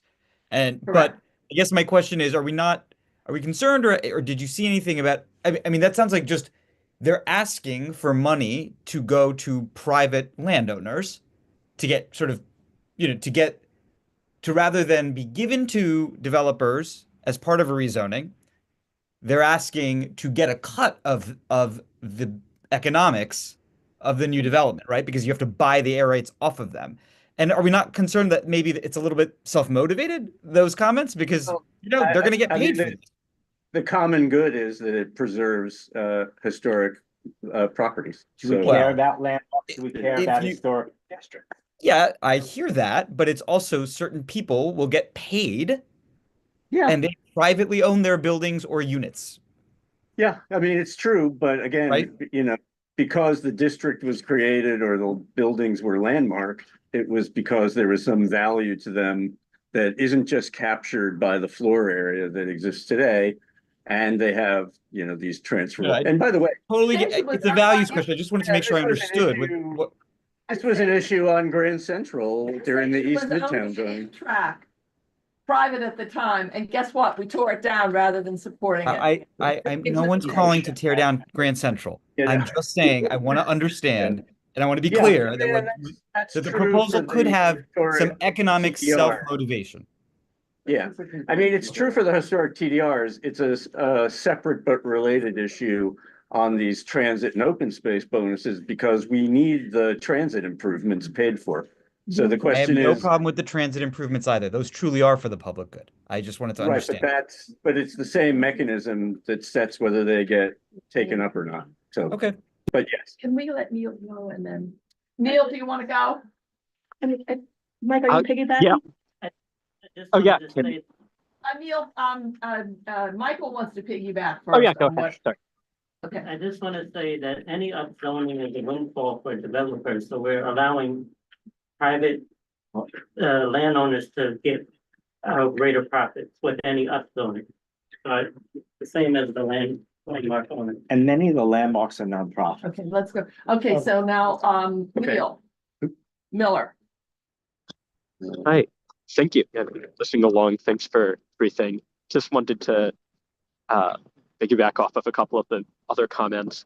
I think it definitely makes sense to ask for support for historic properties within in the neighborhood outside of zoning, additional city funding or other support. I would be really concerned about if our ask was to lower the FAR increases, because that would lower the value of TDR for these historic properties. I think that the number one concern has to be amount of housing we create, the price of new housing that we create, amount of new affordable housing that we create. And if we lower the FAR in exchange for helping to fund these other properties, which I live near. I live in the southeast corner where a lot of the concerns at the last meeting came from. That's going to make new housing more expensive. Only the most profitable things are going to play out, and there's going to be less affordable housing. So I would just definitely support other measures, additional funding from the city based on increased taxes, for example, to support historic properties. But I would be concerned about lowering the FAR to offset, Neil, discounted value. we're not in comments, so we're still going through our presentation. Maybe you've joined Sure. late. We have a presentation and we're going through description of the presentation, explanation, and we're looking for questions. There'll be a time for comments, but that's not right now. Yeah, sorry. Thank you. I couldn't join here, so Yeah, that's sorry. okay. That was out of place. Thank you. Okay, So, we're going to continue on. Can you see the presentation? Neil? no questions, just learning a lot. Thank you.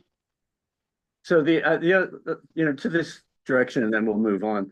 East Midtown, had obviously very similar issues. In fact, their landmarks are even landmarkier than our landmarks. And there was no public support of the St. Bart's or St. Patrick's but there was a big negotiation over how are the pool of publicly owned air rights versus the Grand Central air rights versus the church air rights. How are those things going to be valued so that all of those entities could participate in the growth of the district? I think it's the same thing here. I think, and maybe Neil, you kind of touched on this, but to say like, oh, I want money for affordable housing and I need a big pile of cash in order to pay for transit, and I need a big pile of cash to support the historic district. The well runs dry. And so the answer on East Midtown was to kind of carefully negotiate the positions of the parties so that everybody kind of could feed off the increase in value in the district. So.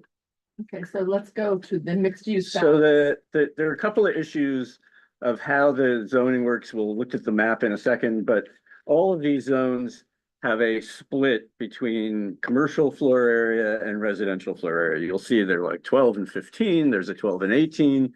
So that issue of, well, by having a 12 and 15, is that enough of an incentive to build housing instead of to build commercial? So I don't know that there's a great answer to that, but we sort of talked through it and ended up in position, but we can focus on that when we look at the map. And the other issue that goes on here is depending on what that FAR is, you start getting to the point where the floor area ratio is so much higher than the existing buildings that paying to convert an old building just doesn't make sense anymore. So it makes a lot more sense to just assemble a site, tear the buildings down, and build new at an 18 than it is to buy something that's at a 12 or lower and spend the money to convert it. So there are incentives built in these numbers as to what we think the outcomes might be for the next stage of development. So we'll go through that as well. Nancy touched on this when we were looking at the maps of density, but there is this kind of built form planning issue of what's happening on wide streets versus what's happening on narrow streets. For the most part, this, as I said, it sort of took the paintbrush and went generally everywhere with the same thing, and didn't pay attention to, is it on an avenue? Is it on a side street? It's the light and air issue associated with those two choices. It's access to services. I mean, if you have an enormous apartment building that sits in the middle of the block, these are big blocks. So now you're 450 feet away from, your subway stop. There's probably not as much retail in the mid block as there is on the avenue. So there's a whole host of planning issues that come up when you decide where to put density.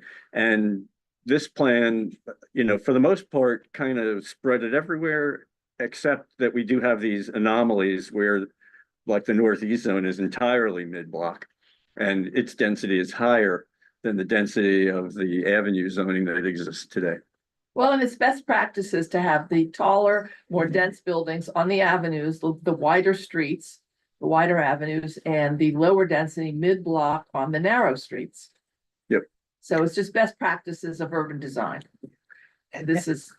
And I just got a message that the bid did do this is flat on, did a detailed analysis of the amount of surplus air rights that exist in the southeast quadrant. And there are millions of surplus square feet that have not been transferred or merged, more than enough to meet the projections of rezoning. And that is established land use policy of the CID of New York that landmark air rights should be used for new development. Okay. And then the last thing really, it starts getting into the points of agreement, which are, all of the things that need to be done out in the public realm in terms of transportation and public space, and we can get into that in more detail. That's kind of the catch-all, and it's not covered in zoning. Like this is the rest of the show me the money issues that need to be, and particularly as Nancy said, you're starting with something that was never intended to be residential. So now we want to make it residential, and it's not just changing the zoning. There are things we have to look at to make these livable neighborhoods. Crime is, a big one that comes up in this zone. So. Okay, so next slide. Go to the one before that. Yeah. So this is the current proposal, right? So I tried to highlight, it's a lot of arrows, but in the current proposal, the Northwest and the Northeast are all entirely 12 for commercial, 15 for commercial, 18 for FAR. So that's the sort of dark blue color. In the Southwest, there's a kind of a 15 FAR. It's a 12 and 15 12 commercial, 15 residential. And then the proposal for the southeast was essentially everything is an 18 FAR for residential. And then there's this overlay of the fact that the historic district controls its own destiny, and that's a 12. It's actually going to be zoned for an 18, but the LPC has control of everything above a 12. And you know, the comment here is there, if you now think about the issues that we just talked about, and now you look at how these densities were mapped into the quadrants, you know, it's really pronounced in the southeast, where, you know, an 18 feels like it's way beyond the 8 that exists today. Not that that's, you know, its own reference point, but that's, at least in the historic district, that's what's there. And you know, the fact that it's, regardless of avenue or side street in the northwest, it's all an 18 there as well. So these issues that people have been raising are kind of amplified once we, you know, once we look at how the densities were mapped in the original proposal. Here we go. No.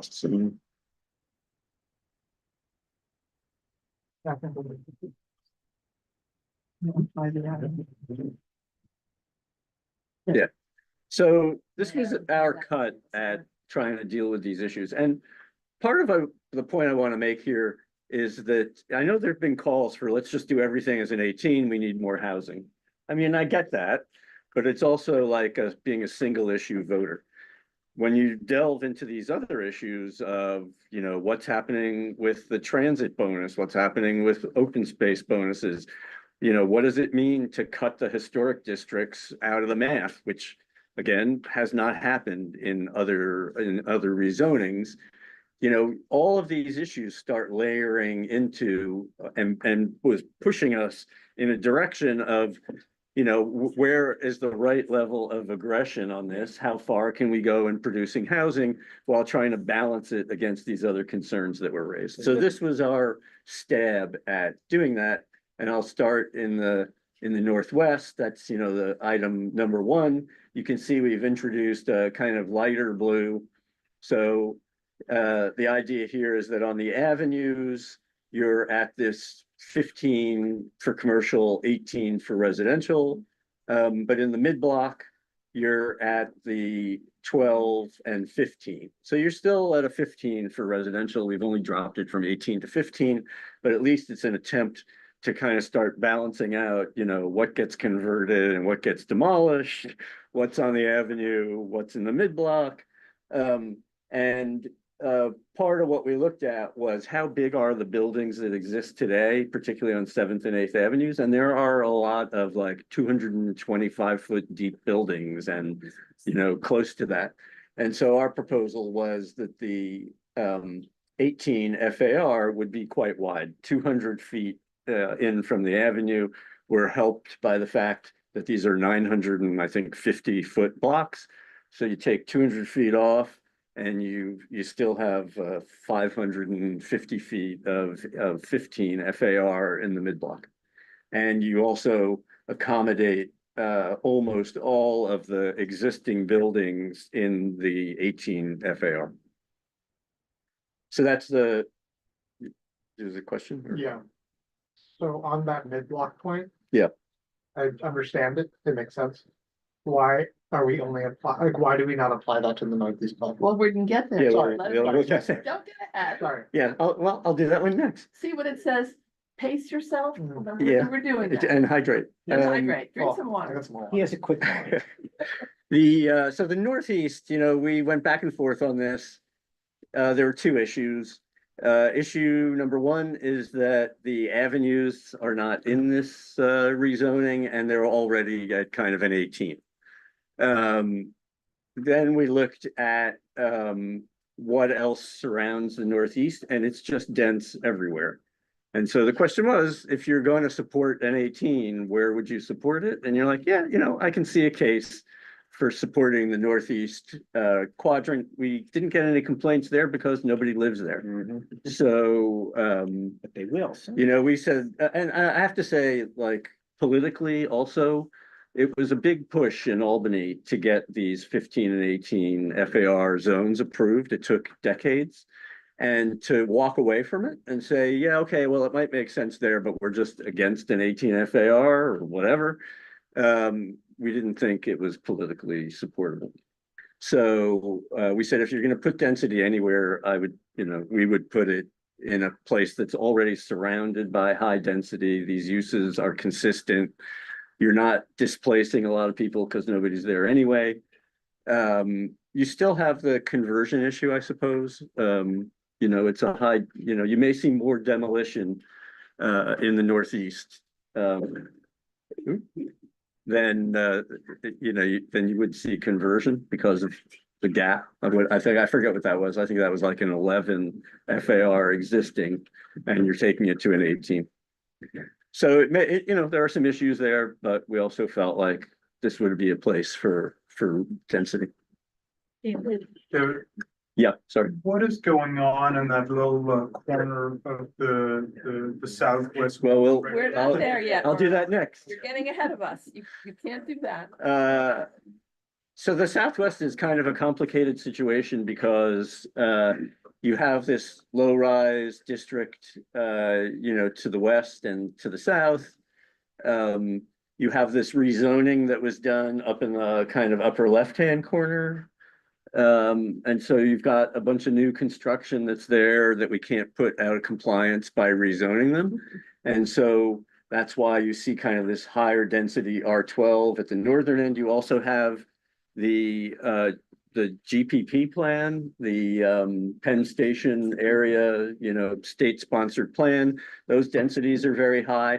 So it makes sense to have a buffer of density between the lower density areas to the south and these very high dense areas to the north. I mean, I think some of those buildings are proposed to be like a 30. So that got mapped. They are. Yeah, some of the new buildings in the GPP. So the only thing we've changed is in order to stick with this idea that avenues should be denser than mid-block.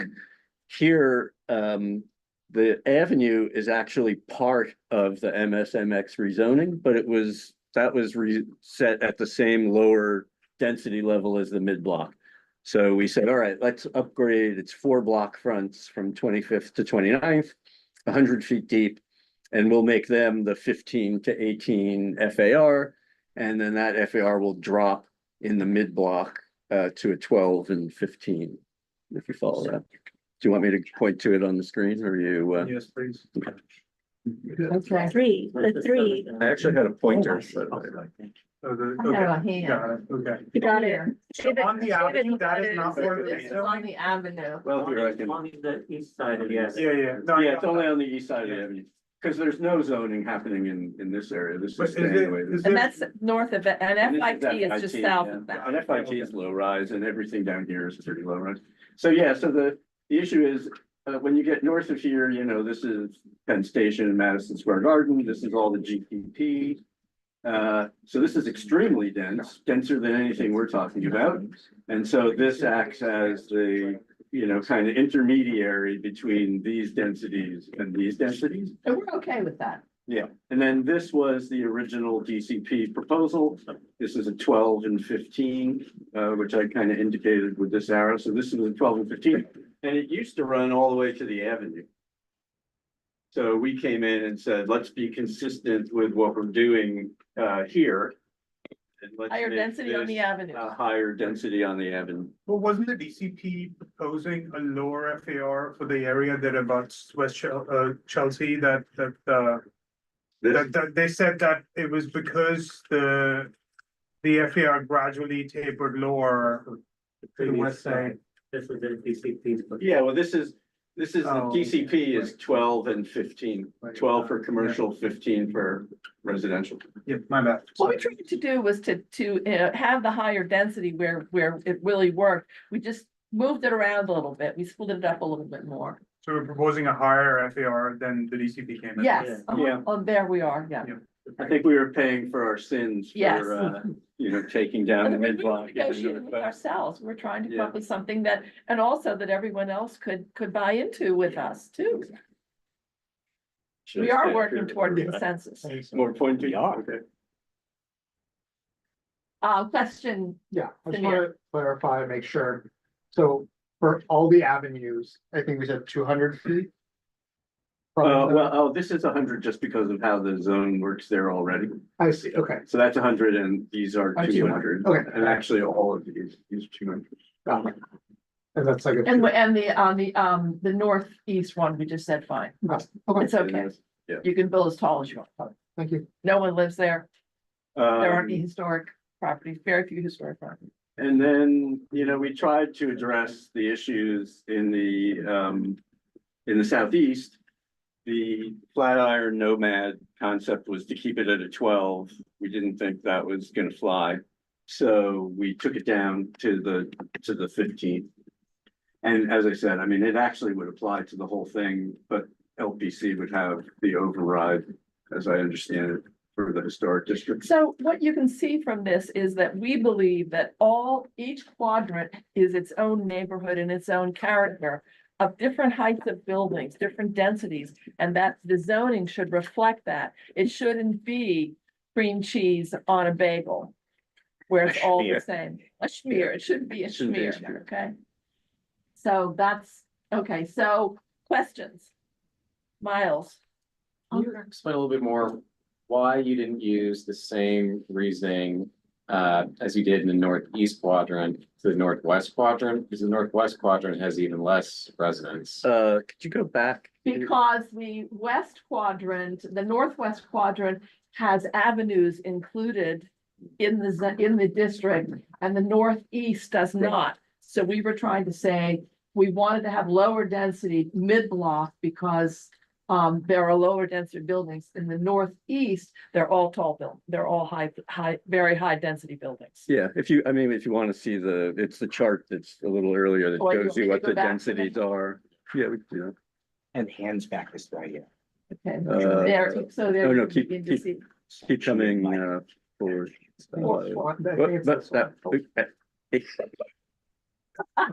No, this is land use, the next one, yeah. So Miles, I mean, this was the point we made earlier about, if you look at the densities that are going on around the northeast quadrant, and particularly as you get out in here, they're very high. They're. It's you ready almost have for to it. Ignore the density inside it, because that's a historic, stuff. So all the stuff on the avenues is between a 15 and a 17 for the most part, and that's kind of true here. This is the special Midtown district. And even though So it's gonna throw it's all as kinds, dense as it gets. and even though it's gonna throw all kinds of shadows all over Bryant Park in the winter, that's the way it is, because our sun comes from the south. Right. So, So our proposal on this was keep it consistent with what's going on Right. around it. This has, some issues in this direction. It's pretty dense, but in this direction, it's not. In fact, this is community board 4, so we don't even get to say, what happens on the west side. Our proposal is only on the east side of 8th Avenue. Sachi, How many units? I have a question, not a follow-up. okay, go ahead. How many units of affordable housing are we thinking that we will lose by downzoning 1 and 2? So we don't have a quantitative answer to that. I mean, we tried to upzone other areas in order to try and make up for that. And the other problem we're having, which we talk about later in the presentation, is there was a study that the Municipal Art Society did a couple of years ago that looked at the Long Island City and the downtown Brooklyn rezonings. And they're different. I mean, different things were going on there, but the number of housing units produced were off by like a factor of 4. Sorry, say it again. The number of housing units that were ultimately produced in Long Island City and downtown Brooklyn were higher by a factor of 4 than what the DCP, the SECRA study suggested would be the case. So what we're saying is that the CEQA numbers are understated. Yeah, so I think part of what's happening is you're right, we're changing the overall density. We're reducing it a little bit, but our expectation is that the number is low anyway, and so we're going to be at least at or above what the original projection was. If you follow Other the logic. questions down here? Any other questions? Anyone online? Bunker? Yes, it's somewhat similar to Sachi's. I also was wondering about I appreciate there's a bit of an upzoning in the southwest, but there's certainly a downzoning in the northwest. And there I sort of share the question about why, if there's very few residents there. And certainly the southeast. Even if you don't have a quantitative assessment on the number of units, do you have like a rough percentage that you think of affordable units that would decrease by having this downzoning in those two districts, those two quadrants? We didn't do the math. We didn't look at the land area yet. We haven't had a chance. So I just also wanted to say that in terms of public residents of the southeast quadrant, we had a lot of testimony about the FAR being so high, and there were a lot of questions about that. So I think we want to reflect that we are the voice of the community, and we represent those voices as well as our own. Michael. And I just want to say that it's still an upzoning. We're going from 0 to 15 FAR for residential. So it's not about going from 18 to 15. We're going from 0 to 15. I meant relative to the DCP plan. Yeah, but I'm talking about reality of what's there today. now. Yeah, and I think, again, our feeling is that there's so many moving pieces on this, and the numbers are never accurate. It's not even really intended to be super accurate. And so our expectation is we will do at least as well in producing housing and affordable housing as what the current analysis is in reality. And we'll talk a little bit more about some of the feedback we've gotten on what the market thinks is actually going to happen here. And the other thing, going back to George's presentation to us, is it's a very theoretical discussion when you're talking about a 15 versus an 18 in these zones, because a lot of these sites are not that big. It's going to be extremely hard to build an 18, and it's only a little bit easier to build a 15. So it's possible that we'll see a lot of these sites underbuilt in the first place. If there's a lot more conversions than there is new development, then we're not going to see 15s or 18s, where these conversions happen necessarily. And it's very important to point out that an 18 FAR is probably not going to be affordable housing. It's going to be market rate or luxury, because it's too expensive to build that high. We tried to address. There was the zoning lot merger that could happen, right? Right. Nobody's gonna build condo.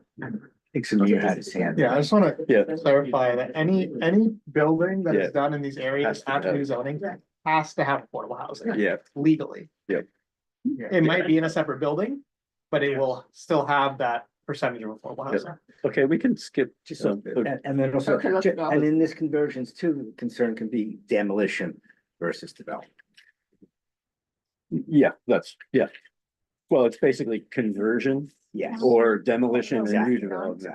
Are you done with this slide? Yeah, I mean, unless there's other questions. Any other on this. questions on this? Charles? Thank you, Chair. I had a question. Do we actually have, because I've heard different figures, especially from the Manhattan Borough President's State of the Borough address. When he said affordable, he quoted $1,100 as a potential rent per month. So I'm just wondering, do we have a definition when you say affordable units? For example, if someone's on a fixed income such as SSI, where they can only afford 30% of their SSI check on rent, it seems to me a bit confused whether any of these affordable units are going to be welcoming to those people on fixed incomes. Yeah, so what we talked about before, the mandatory inclusionary housing program has, in this case, 3 options. And a developer gets to pick which of the 3 options they want to do to qualify. So, at the low end, in terms of rent, it would be, rents set at, what is it, 30% of 40% AMI. So I don't know, what's AMI is 75,000 or something like that. Times 40% times 30%, roughly. So that's at the low end, and the high end is twice that, 80%. Oh, yeah, yeah, oops. Of course, I screwed that up. So 40% AMI. Oh, this is the income number. Yeah, but then when you multiply them. Yeah, by 30%. So the 40% AMI for a family size of 1 is $31,000 a year. So that's Less than 10,000. That's less than $1,000 a month in rent. Yeah, if the developer chooses, that if it goes to 80%. 80% for a family size of 1 is 63,680. So if we multiply that by 0.3.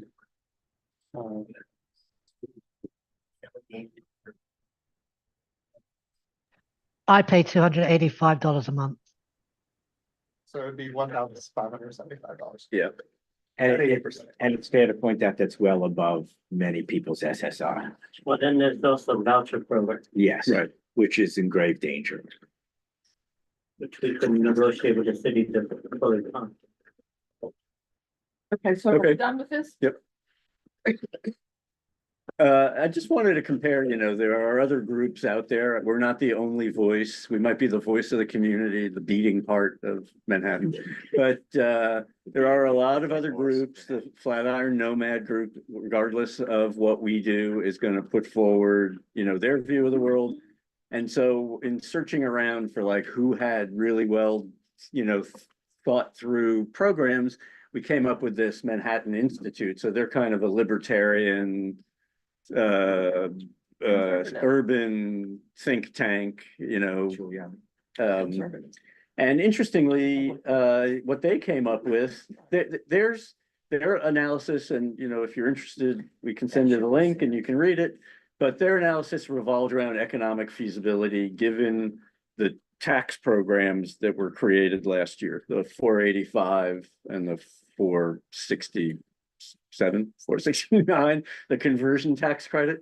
And they basically said that the math, if you include mandatory inclusionary housing in conversions, that the tax benefit for conversions is not adequate to offset that cost. They don't expect to see that program used.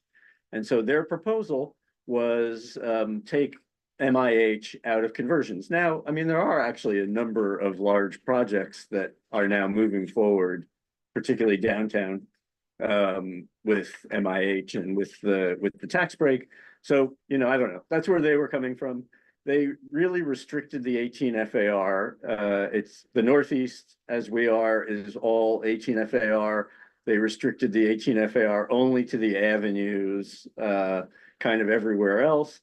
And then where the hotels got built on Broadway, because those are large buildings, they just said, well, let's make that an 18 FAR so the existing buildings will be in compliance.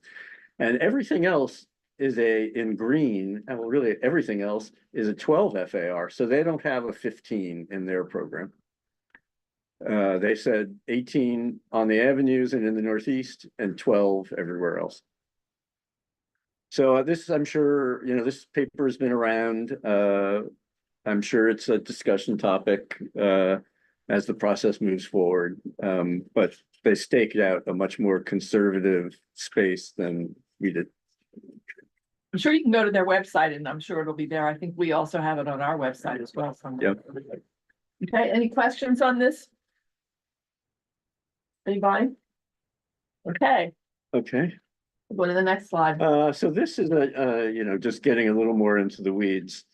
And this was an issue that George raised. On the right is the study. This is the Marble Collegiate Church site.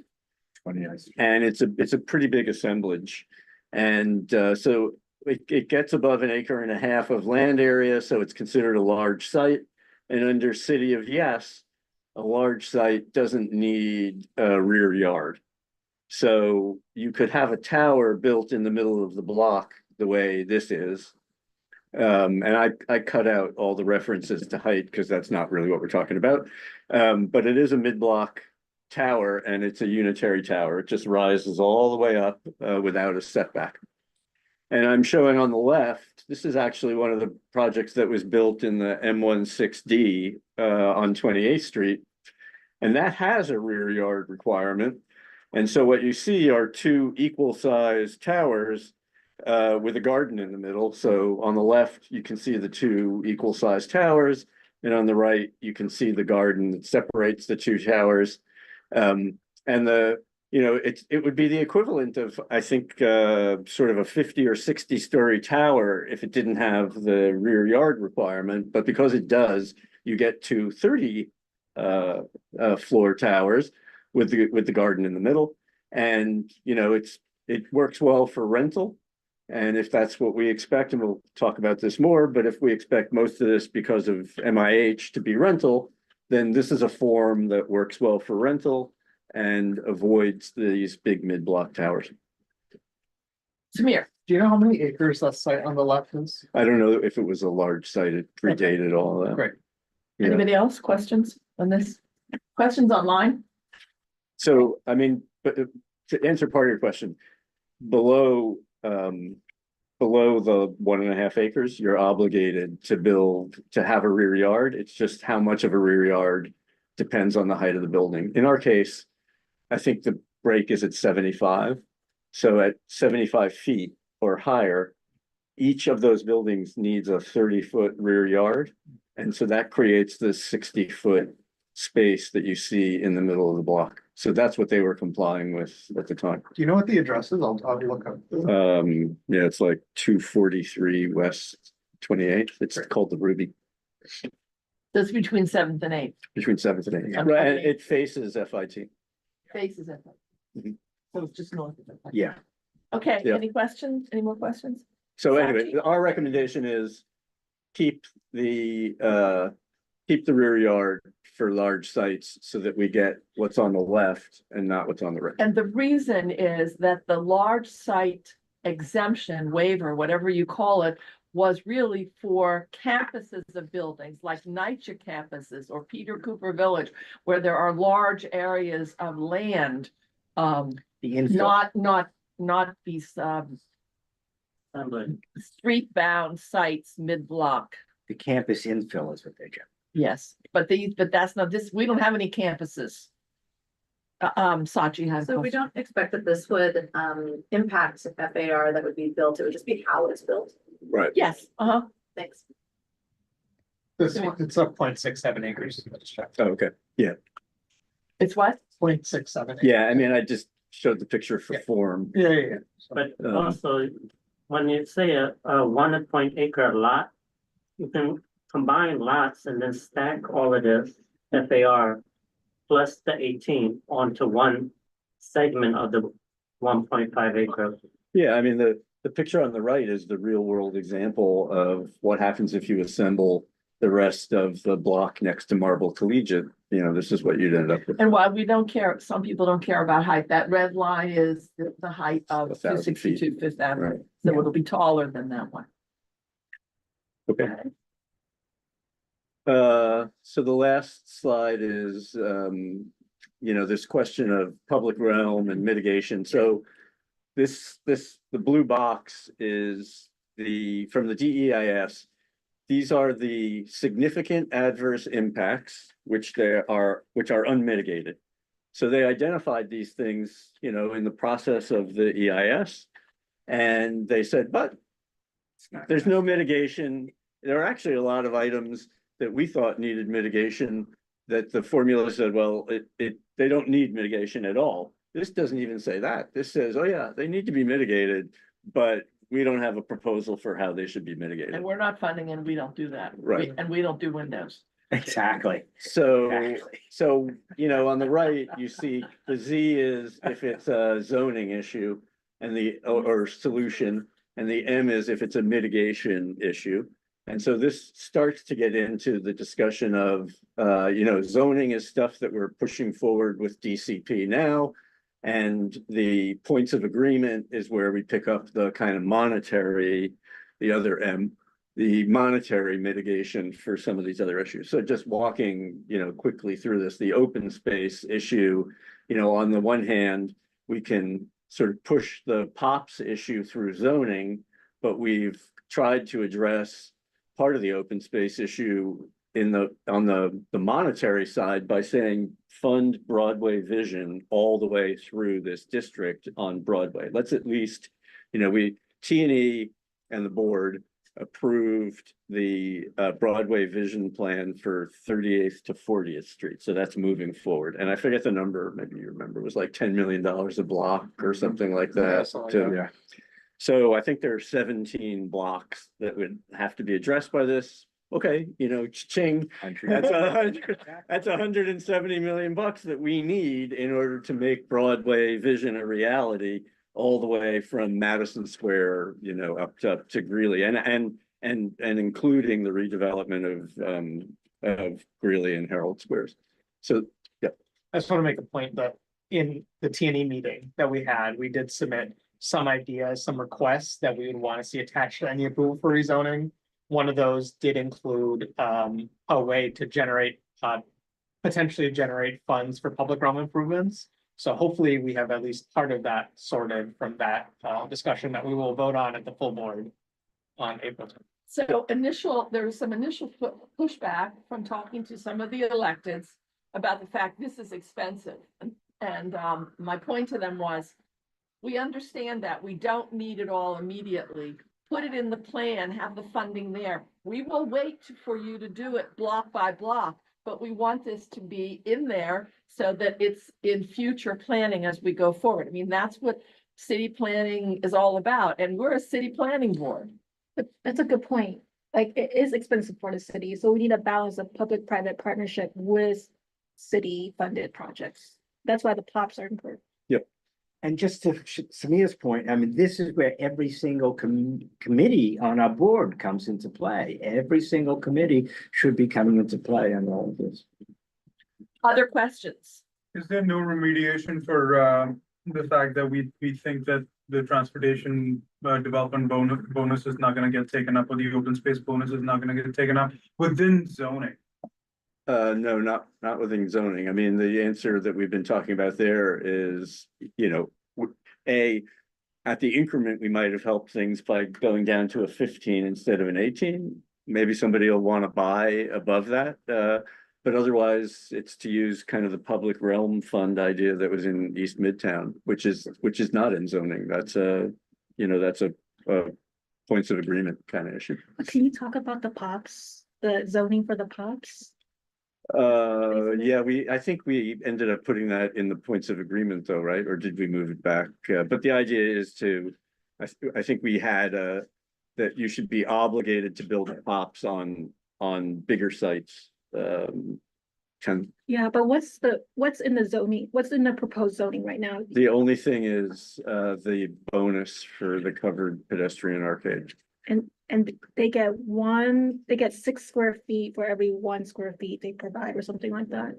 But only a maximum of 2 FAR. Yeah, but it's a judgment thing. It's a special permit. So you're going to come up with a plan. You're going to go negotiate it with DCP and go all the way through the rest of the ULURP process. So yeah, I mean, that's a guideline. Wasn't there something in there for schools as well? Wasn't there? That was an exemption of 150,000, which we talk about in a minute.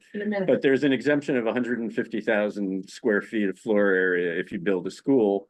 What we learned by digging into the EIS is that the School Construction Authority went through the list of available sites, and they said there's only one that would actually accommodate a school. And it's one of the ones we studied with George. So yeah. So that's our last slide. Does everyone understand the coding on the right? M stands for mitigation, and that is also what would go into the point of agreements, and then the other agencies. So for transportation, DDC and DOT investment, for the air quality, that would be, mitigation through the points of agreement, and then construction, transportation, noise, all that would be, the DOB. The Z is for zoning, so zoning only covered some of these. That's why we have to have the points of agreement. We want to cover all of these issues. Samir. Do you want to Yeah, talk I just about wanted the to air just quality? reconfirm that, yeah, I just opened it up, that the T&E resolution, at least for Broadway Vision, does include a point of agree, or we would want to see a point of agreement. It's already in there for the Broadway Vision stuff, so we don't need to talk about that again. So the T&E passed a draft resolution that we'll be seeing at full board, and it's because Broadway Vision and Broadway is not a Department of City Planning agency that oversees that. That is overseen by DOT. So that's why we had to do the resolution in T&E and not through zoning. One more question. What about conversion? Yeah, of we can manufacturing? talk about that. Okay. So there's a system in the city that has, it's called an E designation, and Right. it's kind of like environmental attainment. And it can be for noise, it could be for pollution, and Hazardous chemicals that yeah. Right. So from manufacturing, like let's say jewelry or metals, or right. where they use Fabrics, highly or fabrics or dyes, they use Lead highly paint. So toxic chemicals. to kind of speed up the conversion process, the proposal is that conversions won't require, they won't be in an E zone. So you won't have to comply with the requirements of an E zone in terms of testing but the discussion we had in the committee is there's no way that a construction lender, a bank, is going to go into a conversion project without doing a full set of testing, right? So there might be some risk that somebody is just paying for this out of his own pocket and doesn't care if he's putting tenants into a building that's polluted. Like, somebody is going to care about this. So the question was, does it need to be, the proposal is currently that you don't have to comply with the E designation. And so it's like, do we push back on that, or do we rely on the fact that there are safeguards built into the private sector, on these things? So we're doing the latter. Well, I don't, that's for discussion, but for now there hasn't been a really good answer about, I think the E thing, and correct me if I'm wrong, I don't remember that being a DCP scope thing. So if we push back on it, I don't know that It's that a gets done. DEIS, it's in the DEIS Yeah. mitigation thing. So anyway, but yeah, for now, we've said there are a lot of other people that are interested in these facts, and so it won't go unexplored. So is that what air quality is? I just had one question, if possible. That's why it was industrial source. Okay. That's sort of pertinent to I wanted to just make sure where it aligns. Like, I know in the past there have been things like Hudson Yards had its district improvement bonus, and like the Midtown East rezoning. And this is just sort of drafting off both what Ankur and Samir said about where it said, because it's sort of like T&E took care of some of this stuff the other day, which was great. And by the way, I could ask, where did you guys find the time to do all of this? This is really impressive work, and I think you've done a phenomenal job. But so just the question is like, does stuff like those two programs and like the Gowanus like rezoning, where there were different sorts of like approaches to it separate from MIH, those, I just want to clarify that all of those are out of scope for DCP in this and for land use and zoning, just to make sure that like where they should be going if we wanted to comment on them in some way. Does that make sense as a question? Yeah, I mean, I think it's the difference between the Z and the M, it's a lot of the things you're talking about were out of scope for those rezonings as well. It's just that, particularly Gowanus, the affordability question was absolute top of the list. And so the elected officials there were focused on that from the very beginning. And it was the key to the rezoning. That hasn't happened, here to the same extent. So yeah, I mean, I think we're addressing all of these, and the idea is to do it in a way that's appropriate for our district. But the examples you gave went through the same process. That's fantastic. That's perfect. And it's just a different district with different needs. So we'll figure it out for this. This is great. Thank you so much. Julie, Nancy wanted to mention that all these points of agreements. Julie is gonna mention this. I asked her to mention it. All of the various points of agreement from these rezonings are online. You can Google them and find out what these various neighborhoods got. So it's Inwood is one, Gowanus is one, NoHo. Wasn't there one in Long Island City somewhere too? Long Island City is coming up. So East Harlem, there's been many. East Harlem. We looked at a bunch of them, so. Julie has done a lot of work on this. She's really an expert in points of agreement. And the whole point of points of agreement is look at and see what other people got. And then let that help us frame what we're gonna go after, because we wanna go after the things that are achievable. Yes. Right? Yeah, I guess my only comment is that of all the topics, comprehensive presentation, maybe sustainability and resiliency, which I know is out of scope. Right, I mean, we raised it, it's in the T&E resolution. And, you know, we raised it in the context of the points of agreement, but. Yeah. Just for the committee to be aware that. Well, that's why I said that before, like, there is another document that has more detail on what's in the points of agreement, which we'll have to go through at some point. And I guess it's like, do we need to do this for this meeting, or can we wait until May to do it? I think it's important that people are aware of all the issues that this neighborhood faces. So we can talk about it, even if it doesn't make it to the reso, just so you guys are aware what the concerns are. And also that so many things are in different buckets according to agency and departments, but it's only under the mayor, the borough president, and the council that it becomes under general The purview. borough president does not negotiate points of agreement, only the council member with the mayor's office. But the thing is, the sustainability doesn't have to Only be. people that get a vote. Yeah. Part of the reason some of these are out of scope is when they had the initial scoping meeting, we didn't raise this. So that now it's out of scope, but the city of carbon neutrality tried to address some of the sustainability issues. It just didn't go enough. And that's why some of our buildings are being torn down. And the thing with the conversions, preserving them is part of a carbon neutrality strategy, where that's a lot of embodied carbon that you can keep instead of getting new natural resources and building a brand new building that is a detriment to our environment. So Is everything in the scope of the Office of the Public Realm? there's nothing is in scope except for what DCP can control. And what was in the scoping meeting 6 months ago. But any concerns that we have that are not in scope, could we turn to? We're gonna go to our council members, to the mayor eventually. Then it goes. That's what the points of agreement. That's is. what it goes to points of agreement. It ends up in a That's our- document that that's our the next mayor way. signs. That's yeah. our next way in. Zoning is done. I have a question, but it's Yes. unrelated to this. Is that okay? Yeah, sure. Can you go back to slide number 4, the one that looks like kind of a tie-dye, this guy? This one? Yeah, the other tie-dye. No, sure. It's the MSMS background. Nope. No, yeah. He was the last one. Anyway. This one.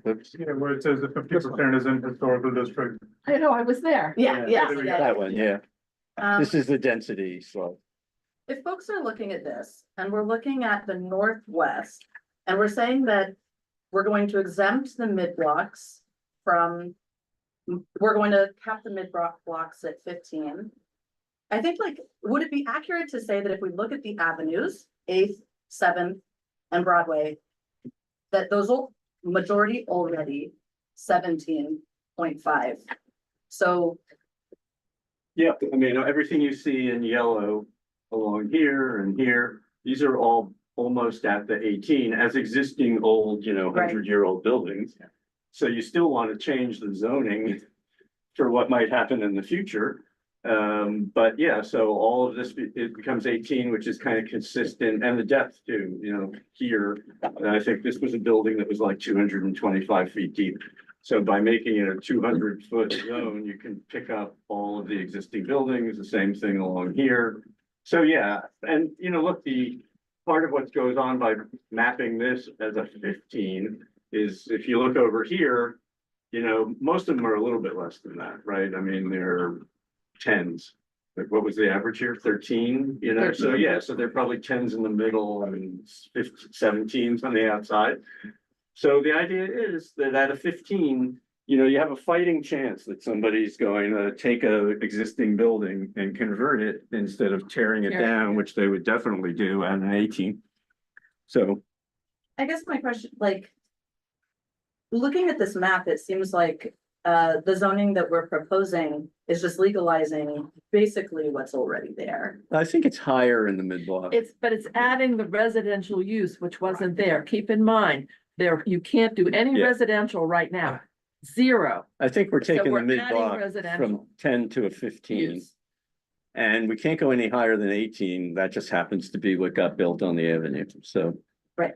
And you could buy bonuses. I mean, if somebody wants to take it to a 21.5, they can buy a transit bonus and a, covered pedestrian space bonus and. And maybe there's a landmark. Or they buy, there are landmarks in that district. They could buy landmark air rights. And many of these are significantly large buildings, with setbacks, with a lot of height, with a lot of possibilities for residential conversion.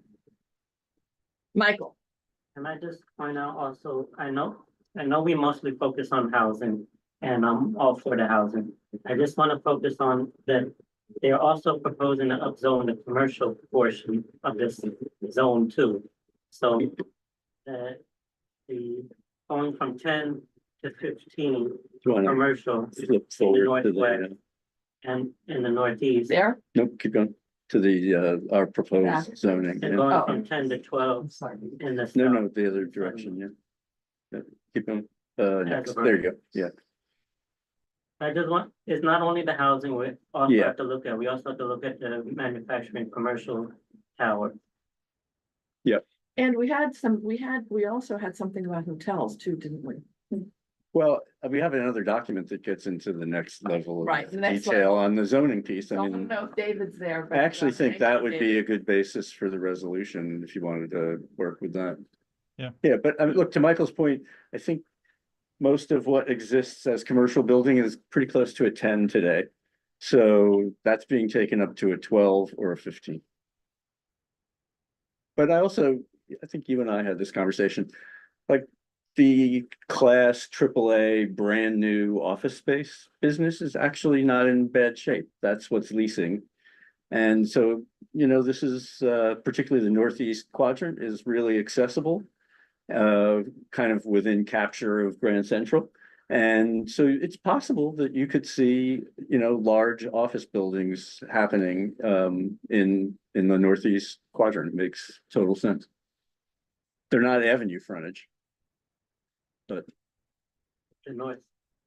I'm just pointing out that the northwest is avenue frontage close to Penn Station, Port Authority. Yep. And I don't want to see Class A out competing housing. That's all I'm saying. yeah, well, that was the question of, is the 3 FAR spread enough to make a difference in that? Or, Okay, so it's 8:45. Yeah. We need a resolution. Not yet. There's more. There's more. Well, I don't know. I mean, if you want to, Are you done? Are you done? I'm done with this. Yeah. We're done with this. We have that other document that sort of was point by point, which might be the basis of the Well, zoning that's what resolution. I'm saying. So- Are we ready? Can we move on Do you want to pull that? begin to Yeah, formulate? this. Do you want me to show it? You want me to show it? on- Oh, do we have this in paper? Or, oh, yeah, we do. Yeah, I think yeah. file. Yeah, if you could call it up, then that would, It's 2 pages proposed zoning adjustments to the MSMX rezoning plan. yeah. And it's part of the handout.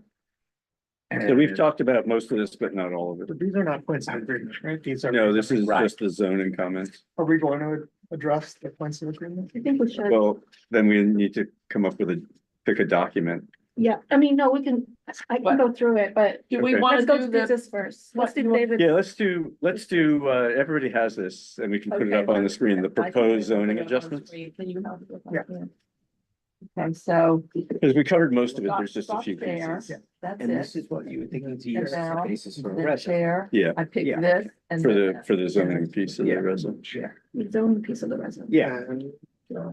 there we go. Okay, so items 1, 2, 3, 4, 5, 6, Like, we can only see 3 at a time. 7. so- No, but I mean, we've already covered all these. Okay, so let's. you wanna go through 7, them? 8, we talked about. So if you go to number 9, maybe. Everyone should unless- have gotten this, by the way. Yeah, so number If 9, anyone doesn't have this, unless people have hard copy. comments on 1 through 8. But Okay. it I have a duplicates comment, what's but in I don't, I'm happy to come back after you do 9, but I have a comment through. Okay. okay, what- okay, you want me to- okay. Oh, yeah, well, what's the comment? 1 through 8? Yeah, it's on 1, 2, and 5. So 5.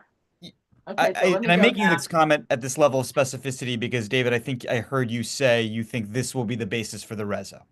So I think I can accept most of this. I, appreciate that it's in the spirit of coming to consensus.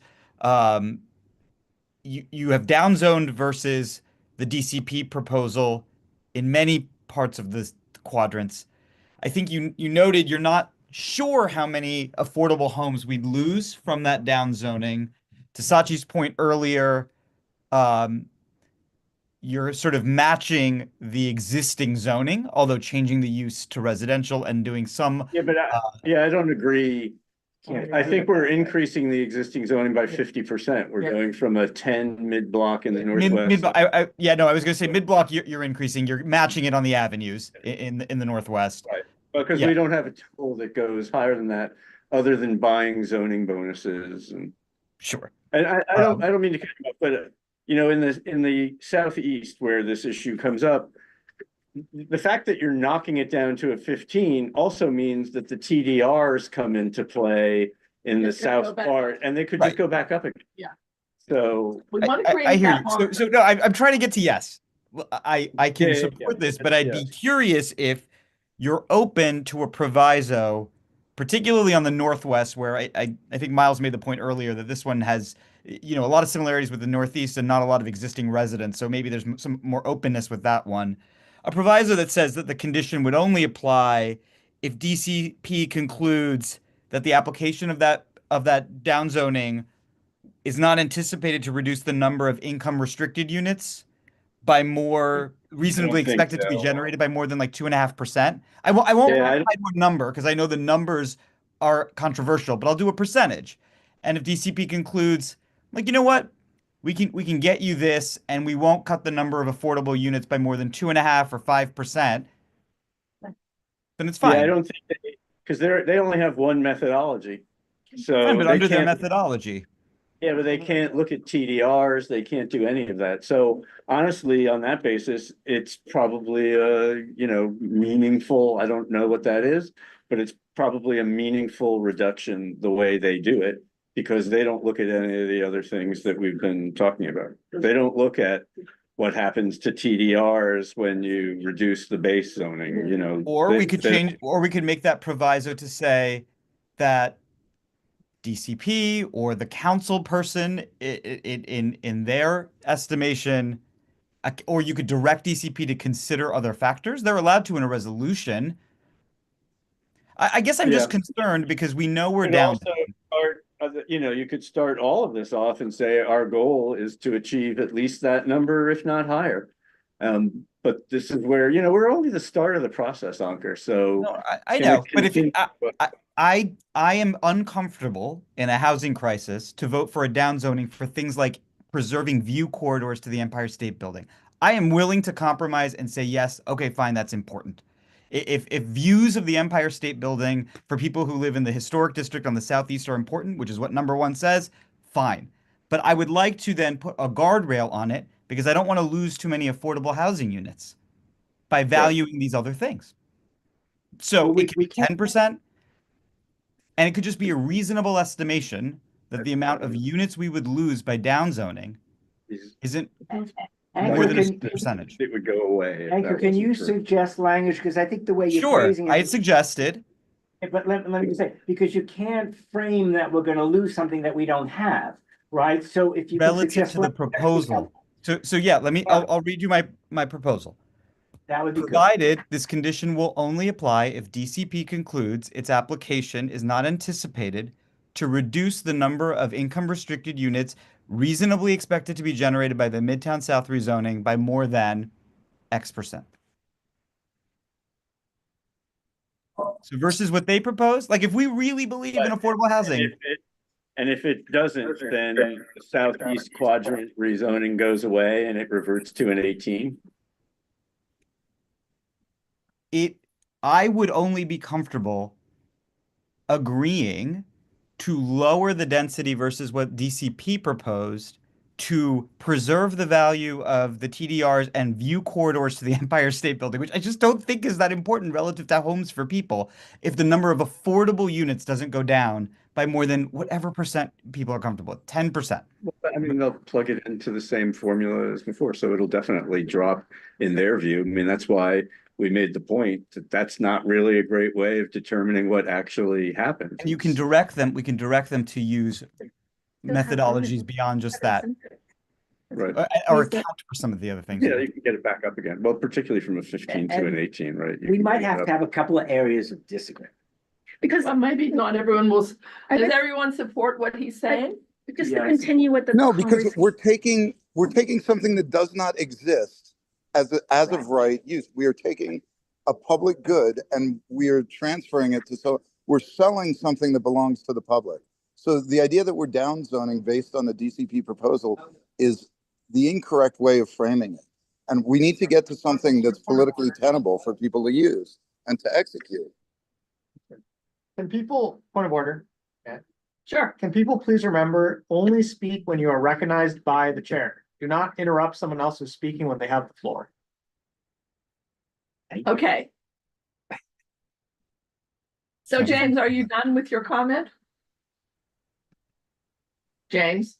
I don't believe I was recognized, but I don't believe Ankur was either. I believe, I don't know whether we're in comments. Once we're in comments, I'll make my comment. Point of order. Why don't you speak now and finish up? And we have other people that wish to speak too, and let's make it brief and succinct, please. It was a lovely conversation. Go ahead. Finish it up. Oh, wait, sorry, for me to just make my comment that I have to make on this topic? Yeah, make it now, or yeah, we'll go to something. Okay, so just in general, it's like, to me, this isn't just a matter of growth or density. I'm absolutely open to rezoning. We have to change the space to residential. I am open for the maximum FARs that people think are accountable. I think I even mentioned this in the chat, that I live near the northeastern area where it's FAR 18, and I'm totally fine with that. But I just wanted to remind the committee that this is a transfer of public value to private interests. By increasing FAR and fundamentally changing the underlying zoning, we're materially raising the land values for those who already hold property in one of the most valuable districts in the world. That value belongs to the public and it must deliver a public return. Developers may say affordability or infrastructure don't pencil out, but the city doesn't exist to make private deals work. It is their job to innovate within the expectations we set, and we must set them high. I strongly urge the committee to just push for deeper, more meaningful affordability across the board, binding developer contributions to infrastructure, schools, and open space. And it sounds like that's just simply out of scope in this situation, but I appreciate the work the committee has done, and I appreciate David's answers to my questions. And then strong enforcement and preservation of other measures. But I think that's what you're trying to accomplish. And so I globally support what you guys are doing. I just did not appreciate this idea of framing it as down zoning. This doesn't exist right now. Thank you very much. Okay, thank you. Julie? Yeah, I guess I'm concerned with Ankur's proposal because I'm worried that we're not going to get any pops. And if we keep the 18 FAR, at one point we asked, can you mandate pops for buildings of a certain size? That's out of scope. So if we lower the density slightly, it helps us get these pops. I'm worried that we're not going to get. David.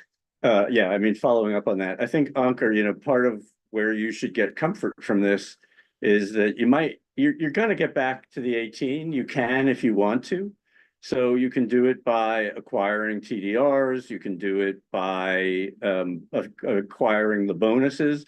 We could address your concern about the number of affordable units by this approach that we've been talking about of trying to buy up the 30%, MIH and tax, or whatever, 27%, to get that higher through public money to support affordable housing. So even if DCP runs some formula and it says, oh, we're going to be, 600 units too low on affordable housing the way they do it, we would say no, because now we've reinvigorated the TDR market, we've reinvigorated the bonus market, and we're asking to support the number of low-income units, the number of affordable units, using other resources. So maybe that's the way to approach your concern is we have a stake in the ground at, I forget what the number is, 2,300 affordable units or something. And we need to get there through any of these techniques, including cash subsidy for additional affordable units. And maybe that's a good way of saying, we have a bogey that has to be hit. I also have I'm also uncomfortable. Order, you've not been recognized. Okay. Put your hand up. Okay, but you're not in line next. Zool. I'll be quick, Anka. I think Let's all be quick. It's 5 minutes. Yeah. I think we need a resolution, guys. I think a way to I'm think locking about the door. I think a way to think about the TDRs and the view corridors is both that it increases the public good and it raises the value of private interests as well. Okay. Michael. Well, I'm coming back to that all the DCP's research and presentations have not addressed why they're upzoning commercial. I understand the whole housing issue, but I do not understand why they're upzoning commercial.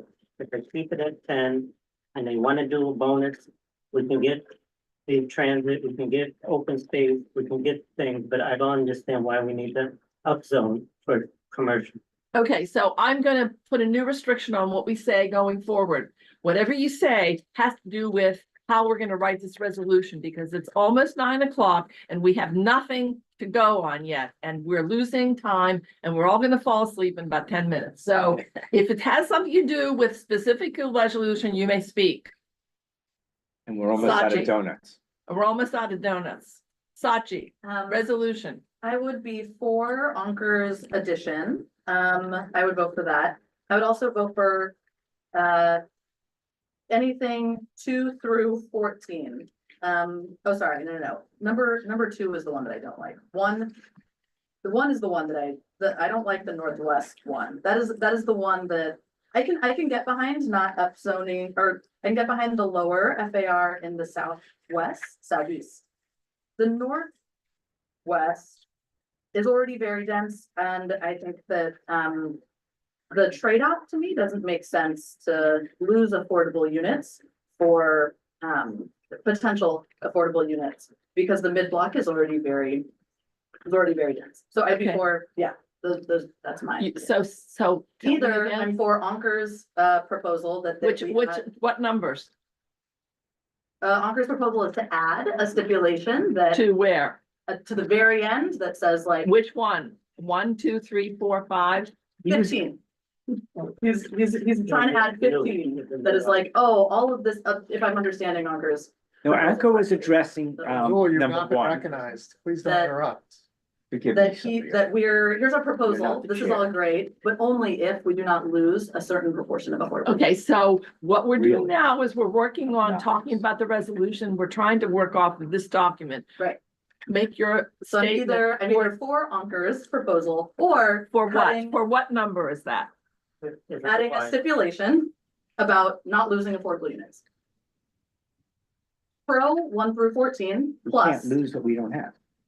not losing affordable units compared to the DCP proposal. Or I would vote for 1, 3, 4, 5, 6, 7 through 14. 2 is my blocker. Okay, 2 is the one that you're having problems with. Okay. David? So. Okay, Sorry. Seth has said very little. Oh, yeah, exact same as what Sachi just said. 2 is my blocker, and I'd be willing to vote for it if it was modified, I think, in the way that Anka was discussing. I think he was saying to modify 2 or add 15. You wanna go? What? Can we communicate a comment to this conversation? Well, I have Yeah, a but- different proposal. Okay, well, let's just hear, Ankur had his hand up.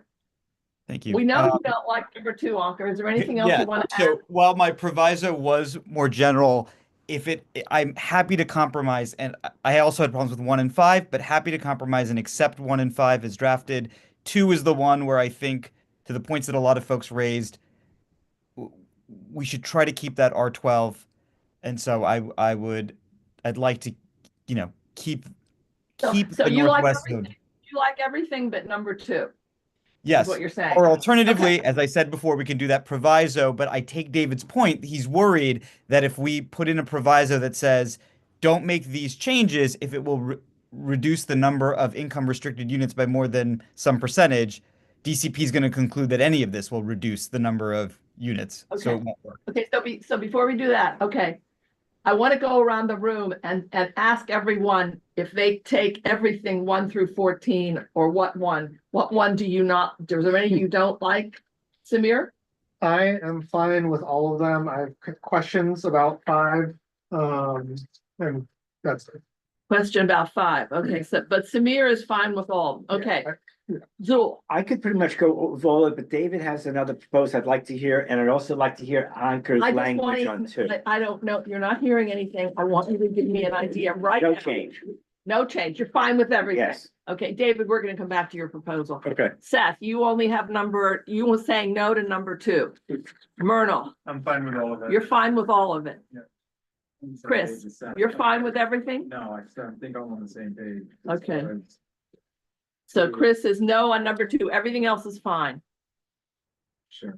Okay, Sachi, No, you're, number 2, everything else is fine. okay, Michael, Number 6 and number 10, I'm not fine with. number 6. Number 6 and number what? Number 10. It's 10. It's the special district hotel. Okay. Miles, No on number 2, but I want to hear more from David and others. I take the appearance. and Janice. I think I'll support Mike on number 6. Regarding Okay. commercial, it's the reason why commercial is being raised as well. And Janice, no. Okay. Julie. You're fine with everything? Okay. Julie's fine with everything? I'm the only one who said anything about 5, so I'm happy to go with it. It's fine. Okay. Was yours a question? All right, Or so is what it- about people, Ankur? Just number 2? Yes, I'm fine with everything except number 2, and I'm happy to agree with the proposal on number 6 if the majority of people want that one. So I'm flexible on Okay, well, 6. So far we only have Michael and Janice. Who else online is? Should we ask them? I mean, you don't have a vote, but I'd like to know going forward that we have your support. So Libby, where are you on all this?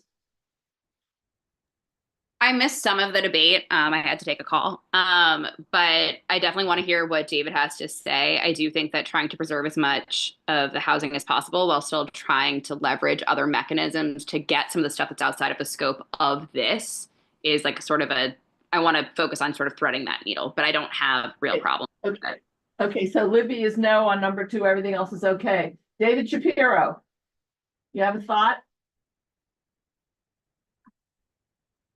He's had enough.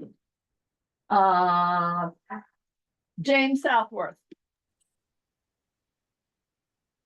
No, I mean, thank you. I've said it before. I'm fine with, I think you have done great work. So, Okay, you know what, you're okay, good. I'm gonna move on. Who else?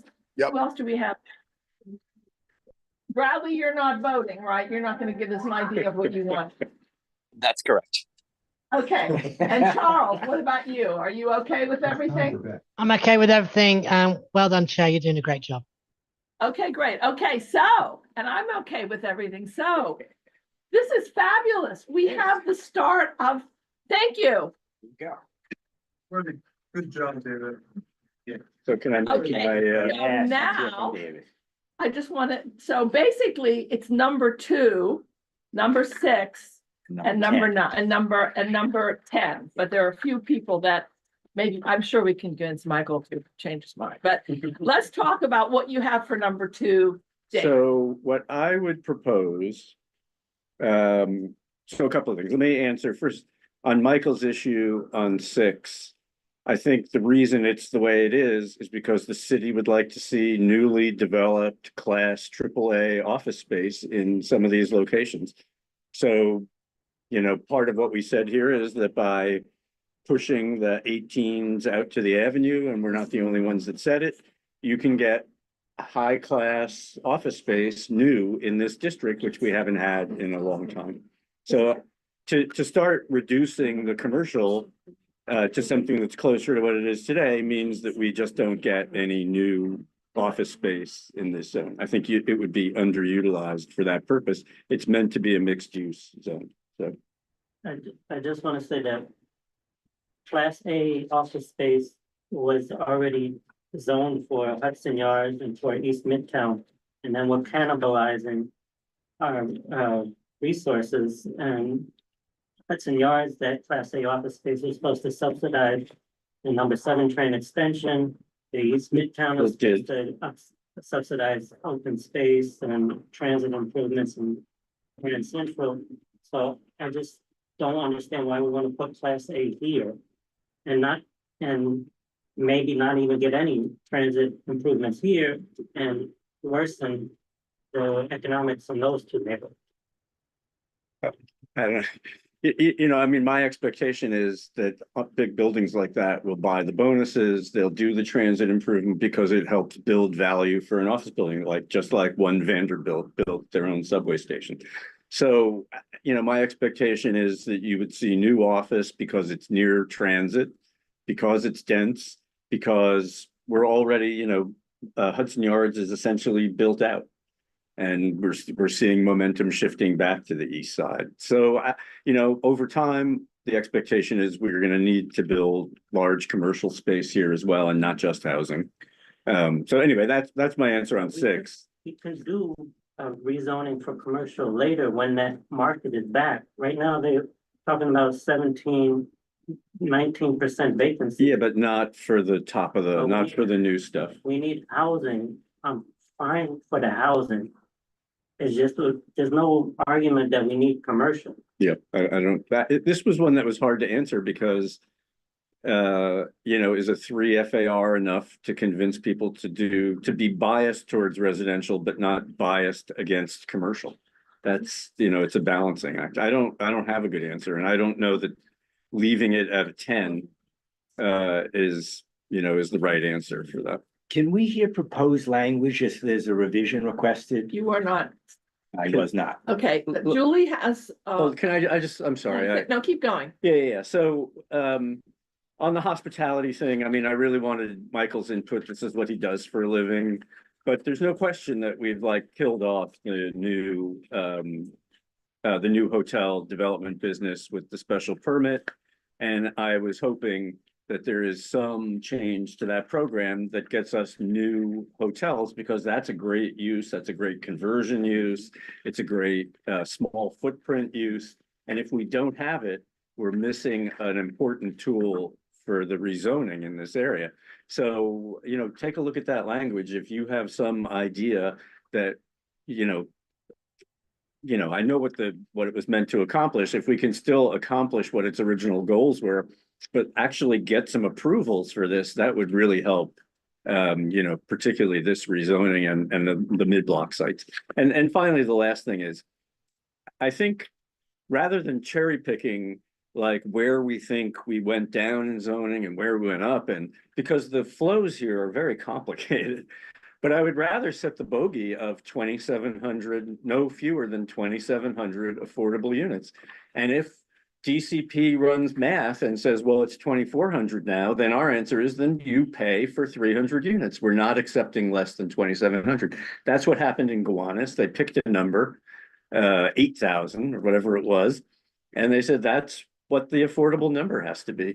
And so we're saying, you did the study, we'll take your number, that's the minimum we're willing to accept. And if this proposal comes in lower the way you do the math, then the city has to subsidize the difference. Okay, so this is Sachi, Seth, Ankur, Chris, Miles, and Libby. Can all of you accept this or? There's another hand up there. David Shapiro. You're back. We missed you. Yes, Please hello? speak. Yes, please speak. Yeah, I understand that we're what's the compromise here on the issue? What we're doing is it's 10 after 9. We're trying to come to a resolution. And even though you're not on this committee, you're here and we want to know what you would support. So when we get to the full board meeting, we have a resolution that we can pass without having like hours and hours like we did on City of Yes. So we have this list of proposed zoning adjustments. It's you were emailed it. Do you have that? Do you have that document, sir? Yes, I support everything except for number 2. I think that number 2 Okay. that is my that's my thought process here. I think look, all the other things we can sort of move forward with. I think we have a great opportunity here to build housing, and I think 2 kind of goes against that. Okay, fine. So, okay, but you're okay with everything else. That's good because we're narrowing it down to having 2 being the most difficult one. You are the hotel developer guy. Did you check out number 10? Yes, number 10. Was there edits to number 10? I liked what was written in the initial, but I didn't see if there was any edits to that. No. That's no great. Thank you for including that. Okay, Zool. So just because Anchor first raised the questions about number 2, Anchor, do you have language to offer? No, he did. I did offer Let's it. hear it. Let's hear What it. about I like the 2700 idea. Why not change? Why not change one? I mean, we downzoned 1 too. Why not put that back in an 18? I'm just saying it's very squishy. No. You know. So Yeah, I just want to support David's suggestion. so I think it's really this. Okay, Ankur and David, I want you to have a discussion now on what we're talking about. David has a proposal here that he would like to offer to you. Do you know what he's offering? I do know what he's offering. He's offering what we saw in Gowanus, which is if the city expects that because of the changes that we've proposed, the number of affordable or income subsidized units will drop, that the city will commit to use taxpayer dollars to make up the difference. I get that, but I still think you're going to reduce the total number of homes, not including the income subsidized ones, if we go down that route. And we, the taxpayers, would end up paying for something that we can just get if we don't change the zoning from R12 to R11. So my preference is to accept everything, but not number 2. Julie. Yeah, I think David said a really convincing argument. It's not just about housing. We need to get the other things that go with the housing. And if you keep the FAR where it is, we're not going to be able to get the open space that we need. Conversions are not going to happen in that district. I think that's really critical. Yeah. We can get the housing we need with the incentives. That's why the incentives are the way they are designed by DCP. They have been successful in the past and they will continue to be successful. And the people who Okay, Zoom.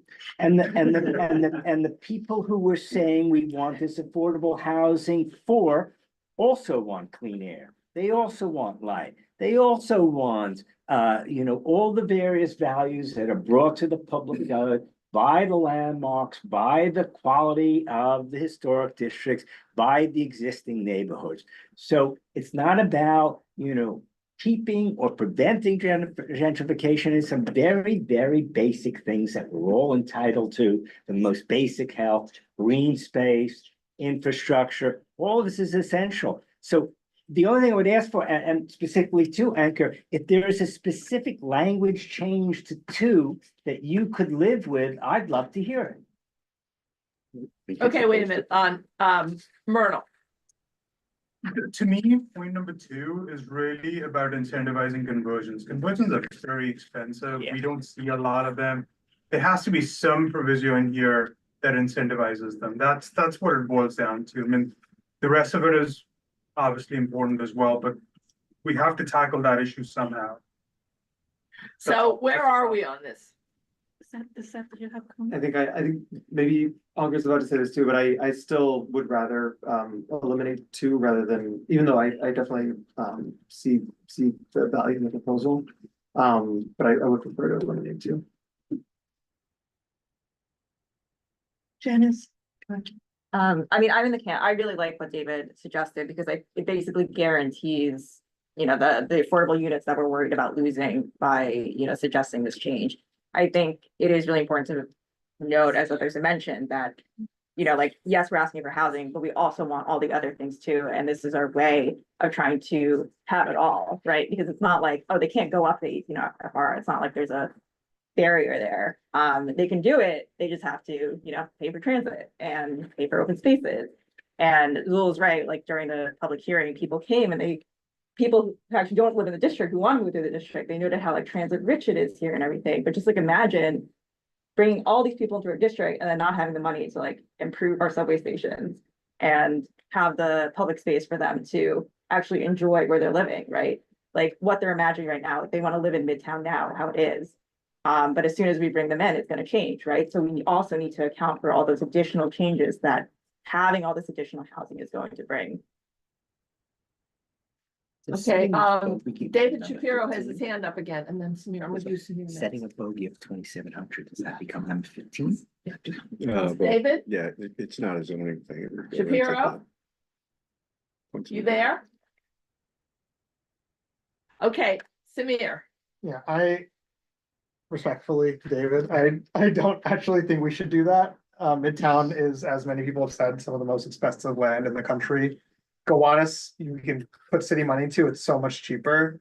Like MIH really exists for this. However, I do agree with Janice and other people that there are other ways to get that higher density building, which will bring the MIH units. So I would prefer to leave it as is without adding what David had mentioned. I'd go with that. There you go, bathroom. Okay, so. The real okay, so, motivation. Bring 2 bottles. So then I guess, He's hydrating, it's good. I guess I'm ready to take a vote on this for now, for this part. You have more stuff? You want to take a vote on as is? I want to take a vote on as is I would go with I mean, that. with the committee. Sorry, I don't want to extend too much, but I'll also not be able to support 6 just because it's like sort of related to 2, just in the final vote, but I think you guys have the votes. What would get you to vote for 6? Oh, just 2, I think if you eliminate 2, you also have to eliminate 6, and then I'll read it, right, because it's sort of like references it. Right, doesn't 6 basically say, it like references 2, and so it's, No. there's a differential. Referencing, but it's mainly about what I'm talking about with the commercial, FAR. Oh, okay, sorry, scratch that. Yeah, I mean, we used the tools that were already in the proposal. We didn't come up with different zones. So to do what Michael's talking about, we now need to come up with different zones. So I just don't know where it goes. I recognize the issue, that's why it's on here. But if we're saying it's now there's a 10 and 15 or 12 and 18, actually that exists. But I don't know, we would be starting over on a definition of a new zone, and I don't know where that goes, but. So the 10 FAR is a no action item, basically it leaves current zoning the way it is. Well, yeah, I mean, but you need the new zoning in order to get the residential, so. Yes, but there are 2 different zonings. There's a residential zoning and there's a commercial zoning. They put it together, but they're 2 separate rezonings. I mean, if I think what I'm understanding from David is we've got a jigsaw puzzle here.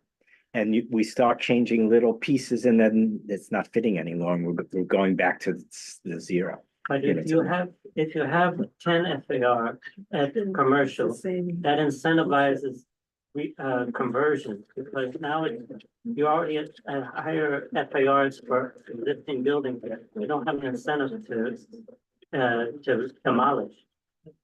So now they'll convert. Also, if you really want a class A building, you'll pay for the transit bonus, you'll pay for the covered. We want a resolution. I want a bonus, resolution. The that we covered can pedestrian school bonus. Then we take out to. The neighborhood needs. No, These get improvements. ask. Yeah. I hate this. Or people have to propose I'm a very- language that becomes acceptable. I mean, here's the question. If we can get proposed languages, it's only 2, 6, and 10 we're talking about. If we can get the proposed language for each of those that everybody agrees to, then we're in total Well, who unanimity. write this language? We wrote this language based on everything that we researched, listened. This is not our own opinions. I'm This is the prepared to vote opinion for of it the as is. entire, everything. And the thing that frustrates me the most is people are very set in their ways. There's no open thinking, and it's really frustrating for me. You have to take in every voice of the community, not just the voice in your head. And I think people are too busy taking in the voice in their head. I'm sorry, but that's how I feel. Yeah, Samir. I think on a board, any board of 50 people, it's going to be basically impossible to come to a consensus for all 50 on something like this. I think, I think it's okay if it ends up being a vote that's 45 we don't even have 50 people, we have 42. That ends up being a vote of like 38-4. I think that's fine. And I think like that's just something we have to do. But we have 1, 2, 3, 4, 5, 6, 7 So I, who are voting no because of number 2. I'm no longer voting no for number 2. Just want to say that. I'm I'm voting yes. proposing to vote as is. I think we Libby, should vote as is. Libby, can you Yeah. change your mind and vote yes? She's still, No, still. She's there. she sighed. Maybe. Chris, Yeah. The big sigh was not on the mic there.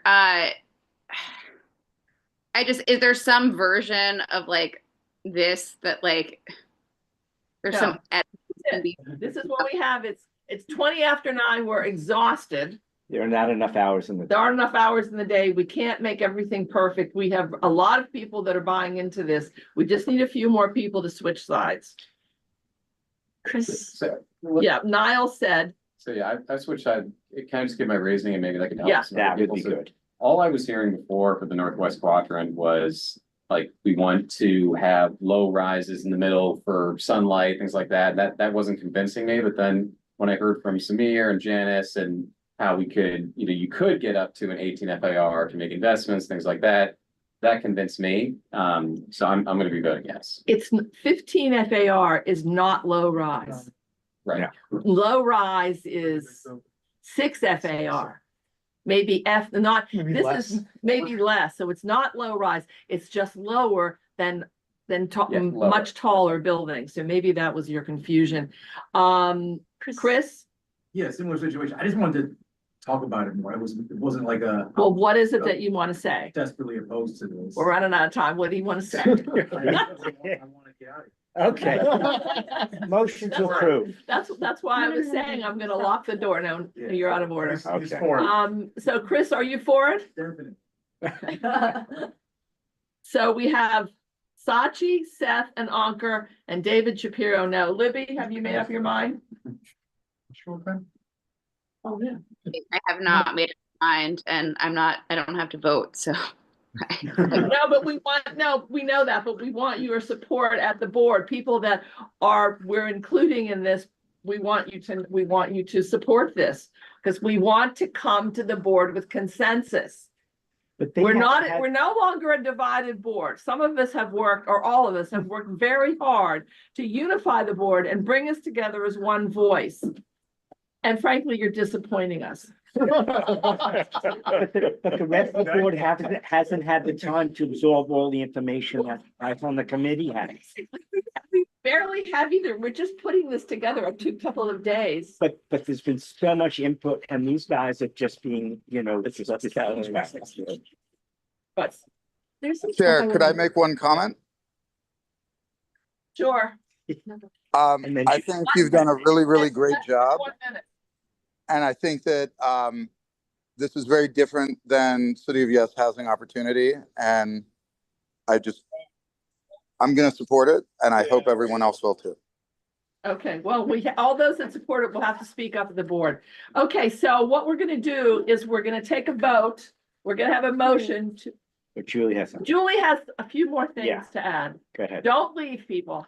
Yeah, just You please. can't guys. leave yet. So some other stuff to include that it's not zoning related. There's a lot of tenant protections for both businesses and residential that a lot of other points of agreements include. They're just programs that the city has already, and we would just want to ask for more And what would funding. those Do you be? have that one page summary? We could put it up on the screen. Yeah, we're down to the wire. We're almost done here. Here.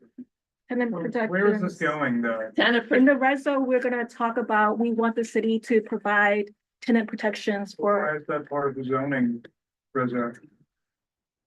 we want your, we We want your want to add a support. few ideas of what we're going to be doing with the points of agreement in our reso as the last part of it. When we talk to our electeds, we want to make sure that you guys But are, we haven't talked about the points of agreement at all. well, I'm gonna I want to. Can you listen to what she has to Okay, say? yes. Just listen and then you can say. You don't like it. Yeah, like for example, the NoHo, we POA mentioned funding for the public engagement unit, PEU, tenant support unit, TSU activities for this rezoned area and to provide community outreach to commercial tenants. But these are established programs the city has. We would want extra funding to make sure that there's some focused community engagement for these existing commercial tenants. Okay, so community funding for community engagement. The zoning can take care of it, but this is what we would want your approval when we talk to the electeds. Everyone okay with funding for community engagement? Where would it come from? From the city funds this, they have money available. So shouldn't we tax them? Tax dollars, it's a separate bucket, has nothing to do with housing. The money's available to build communities. Basically, where we are now is we want Nancy and Julie to be able to go to the electeds and represent our board. I understand the purpose, but I don't understand why. What were the other things, Julie? Okay, funding for community engagement. Are you looking at, I was trying to find. I mean, these were questions that we sent to DCP and DCP mentioned some of these programs as well. And we're just Is coming there a back. way you can share your screen? Because people need to see it. It's very draft format. I'm like, Well, that's I what I would was be saying, like the embarrassed to one show it. pager was pulling all of those out, if you can dig that email out. Like, SBS has a storefront startup program where they pair small business entrepreneurs without physical location with vacant storefronts at no cost to the business owner. So Okay, so maybe what we have to do, we're running out of time. Why don't you prepare this list of things, send it out to everyone on the committee and before the, I don't know what to do about this. Brad, do you have any ideas on how we can? Do we take this up another time with the points of agreement and the details on them? That's what I wanted to do. So, sorry, thank you, ahead, Nancy. I would say, if there is broad agreement across that kind of like high level list, that we can get people on board with these are the big things that we want to do without diving deep into them. And then in a later resolution, flesh them out and also potentially add additional ones like the ones that Julia's mentioning that don't sound like they're maybe summarized into one document. Perhaps the way forward is just to take that big list and say, these are some of the points of agreement that we will seek to sort of have to support the Midtown South rezoning without sort of tying ourselves around the axle of now trying to go into the points of agreement negotiation piece by piece as a committee and then the full board. Right, and what we're saying is, and you're gonna have to write this up, is these are programs that are already available for community development. This is funding for some of community. them are not, like, we talked about. We talked about like Don't say We're that. getting there, we're getting there. 6.5 We're very close. avenue pops. Yeah. So one idea is, can we create a 7.5 avenue or a 5.5 avenue? oh wait, I have the So that's one pager. something. He has the one pager. Okay, can Samir has this? Yeah. Can I email this? to Yeah, somebody? email And it to then everybody. Oh, email it to me. Yeah, and you can put it up on the screen. Me too. We'll get it up on the screen. Like Brad's suggestion, so basically just sharing the fundamentals of the ideas for the point of agreement. And then I'm gonna have specific programs in the draft reso, then we can talk about it as at full board. And hopefully you guys will look at it and Google some of these programs beforehand and just I'm not coming to that meeting. Did you see what you have to say? No. Did you send it to me? No, it's sending a link. I mean, I can read it. Samir. Yeah, I just want to clarify one thing that Marisa said at the end, or before she left, which was the reason that we might want to do the points of agreement now is so we can talk to the borough president. But the borough president has no impact on the actual points of agreement. So we could just wait one more month and then go through this in detail, because the actual discussion will happen between the council member and they're not going to vote for another 3 months. We can go. my only Or we could just bring it up at exec and talk about it there. My only comment to that is 5 years from now, people will Google the reso from CB5, like I've done for all these other rezonings, and they'll see the comprehensive conversation. And to have it 2 separate documents, we're gonna risk them missing a consensus of this neighborhood rezoning. I just want to see if I understood Bradley correctly. Are we getting the suggestion, vote on this reso as is, and then we'll have an addendum that. It's not Brad's suggestion. Yes, it is. That's exactly what it That's said. what I heard. Brad? I don't know. Is that what you? I think that's close to what I was suggesting, which was I was saying, take this resolution as is, but potentially if there is that summarized document that it sounds like David has that he could pull up, we could include that as these are the points of agreement that we are intending to pursue to support this rezoning. And then yes, there would be a subsequent resolution that We're gonna have a vote. You can. I don't can, have it yet. can you all hear me? Am I cutting out? Yeah, vote on the reso as is, have an addendum now for further Can we discussion. vote on the one piece of paper that we have? The 2 pieces of paper, No, for the points of agreement. Yeah, I think it's 2 sheets. It is. It's Right. the adjustments. Yes. Okay, 1 through 14. Correct. Okay, let's Yeah. take the vote on 1 through 14. Motion. Motion, second. Sorry, point of information. Are we only voting on 1 through 14? What's on the screen? We're not doing any points, those points of agreement? Let's vote on this before. That's my motion, Anchor, yes. Okay, so that our reso would only say, and it's what, an approve conditional on these 14 things? Is that what the motion is? This, and then to look down the road at this addendum. It's approved with conditions, and the conditions are the 14. So I just want to make sure I understand the motion. We have a motion for a resolution to approve with conditions, and the conditions are the 14 items listed here. And then I don't think you approve an addendum before having written it. So I think, is it just? We're not approving the addendum. We're recognizing that there will be an addendum, but we are approving only what's before us, these 14. So then the motion is to approve with conditions, and these are the 14 conditions. That's it. Correct. Not condition, more like amendments, yes. Yeah, amendments, really. I'm just following the language we normally do, which is approve with conditions, or we've sometimes used approve with stipulations. These are the whereases, I said. Okay, should we take the vote? Yeah. No, these are the conditions. These are not the whereases. You're changing Resolve, things. The Okay, resolve. let's start the Yes. vote. Julie, take the vote. Who seconded? Second. Great. Julie, take the vote. All right, Take the Start vote, taking. Julie. you take the Janice. vote. Yes. Yes. Mike, No. Yes. Yes. Yes. No. David. Yes. Sewell. I'm a yes. Ankur. No. Okay, so 3 no's. 3 no's, how many yeses? You can use your fingers. Ted, is it 1, 2, 3, 4, 5, 6, 7, 8, 9, 9. 9? Nine, yeah. Passes. Nine and three. Wait.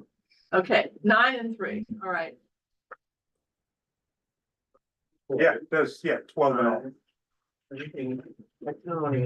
Oh, wait, no. There were 12 of us for the first one, and then left, right? So who's The absent? thing with the rezonings though, this is Oh. an opportunity for us to tell the city what we want.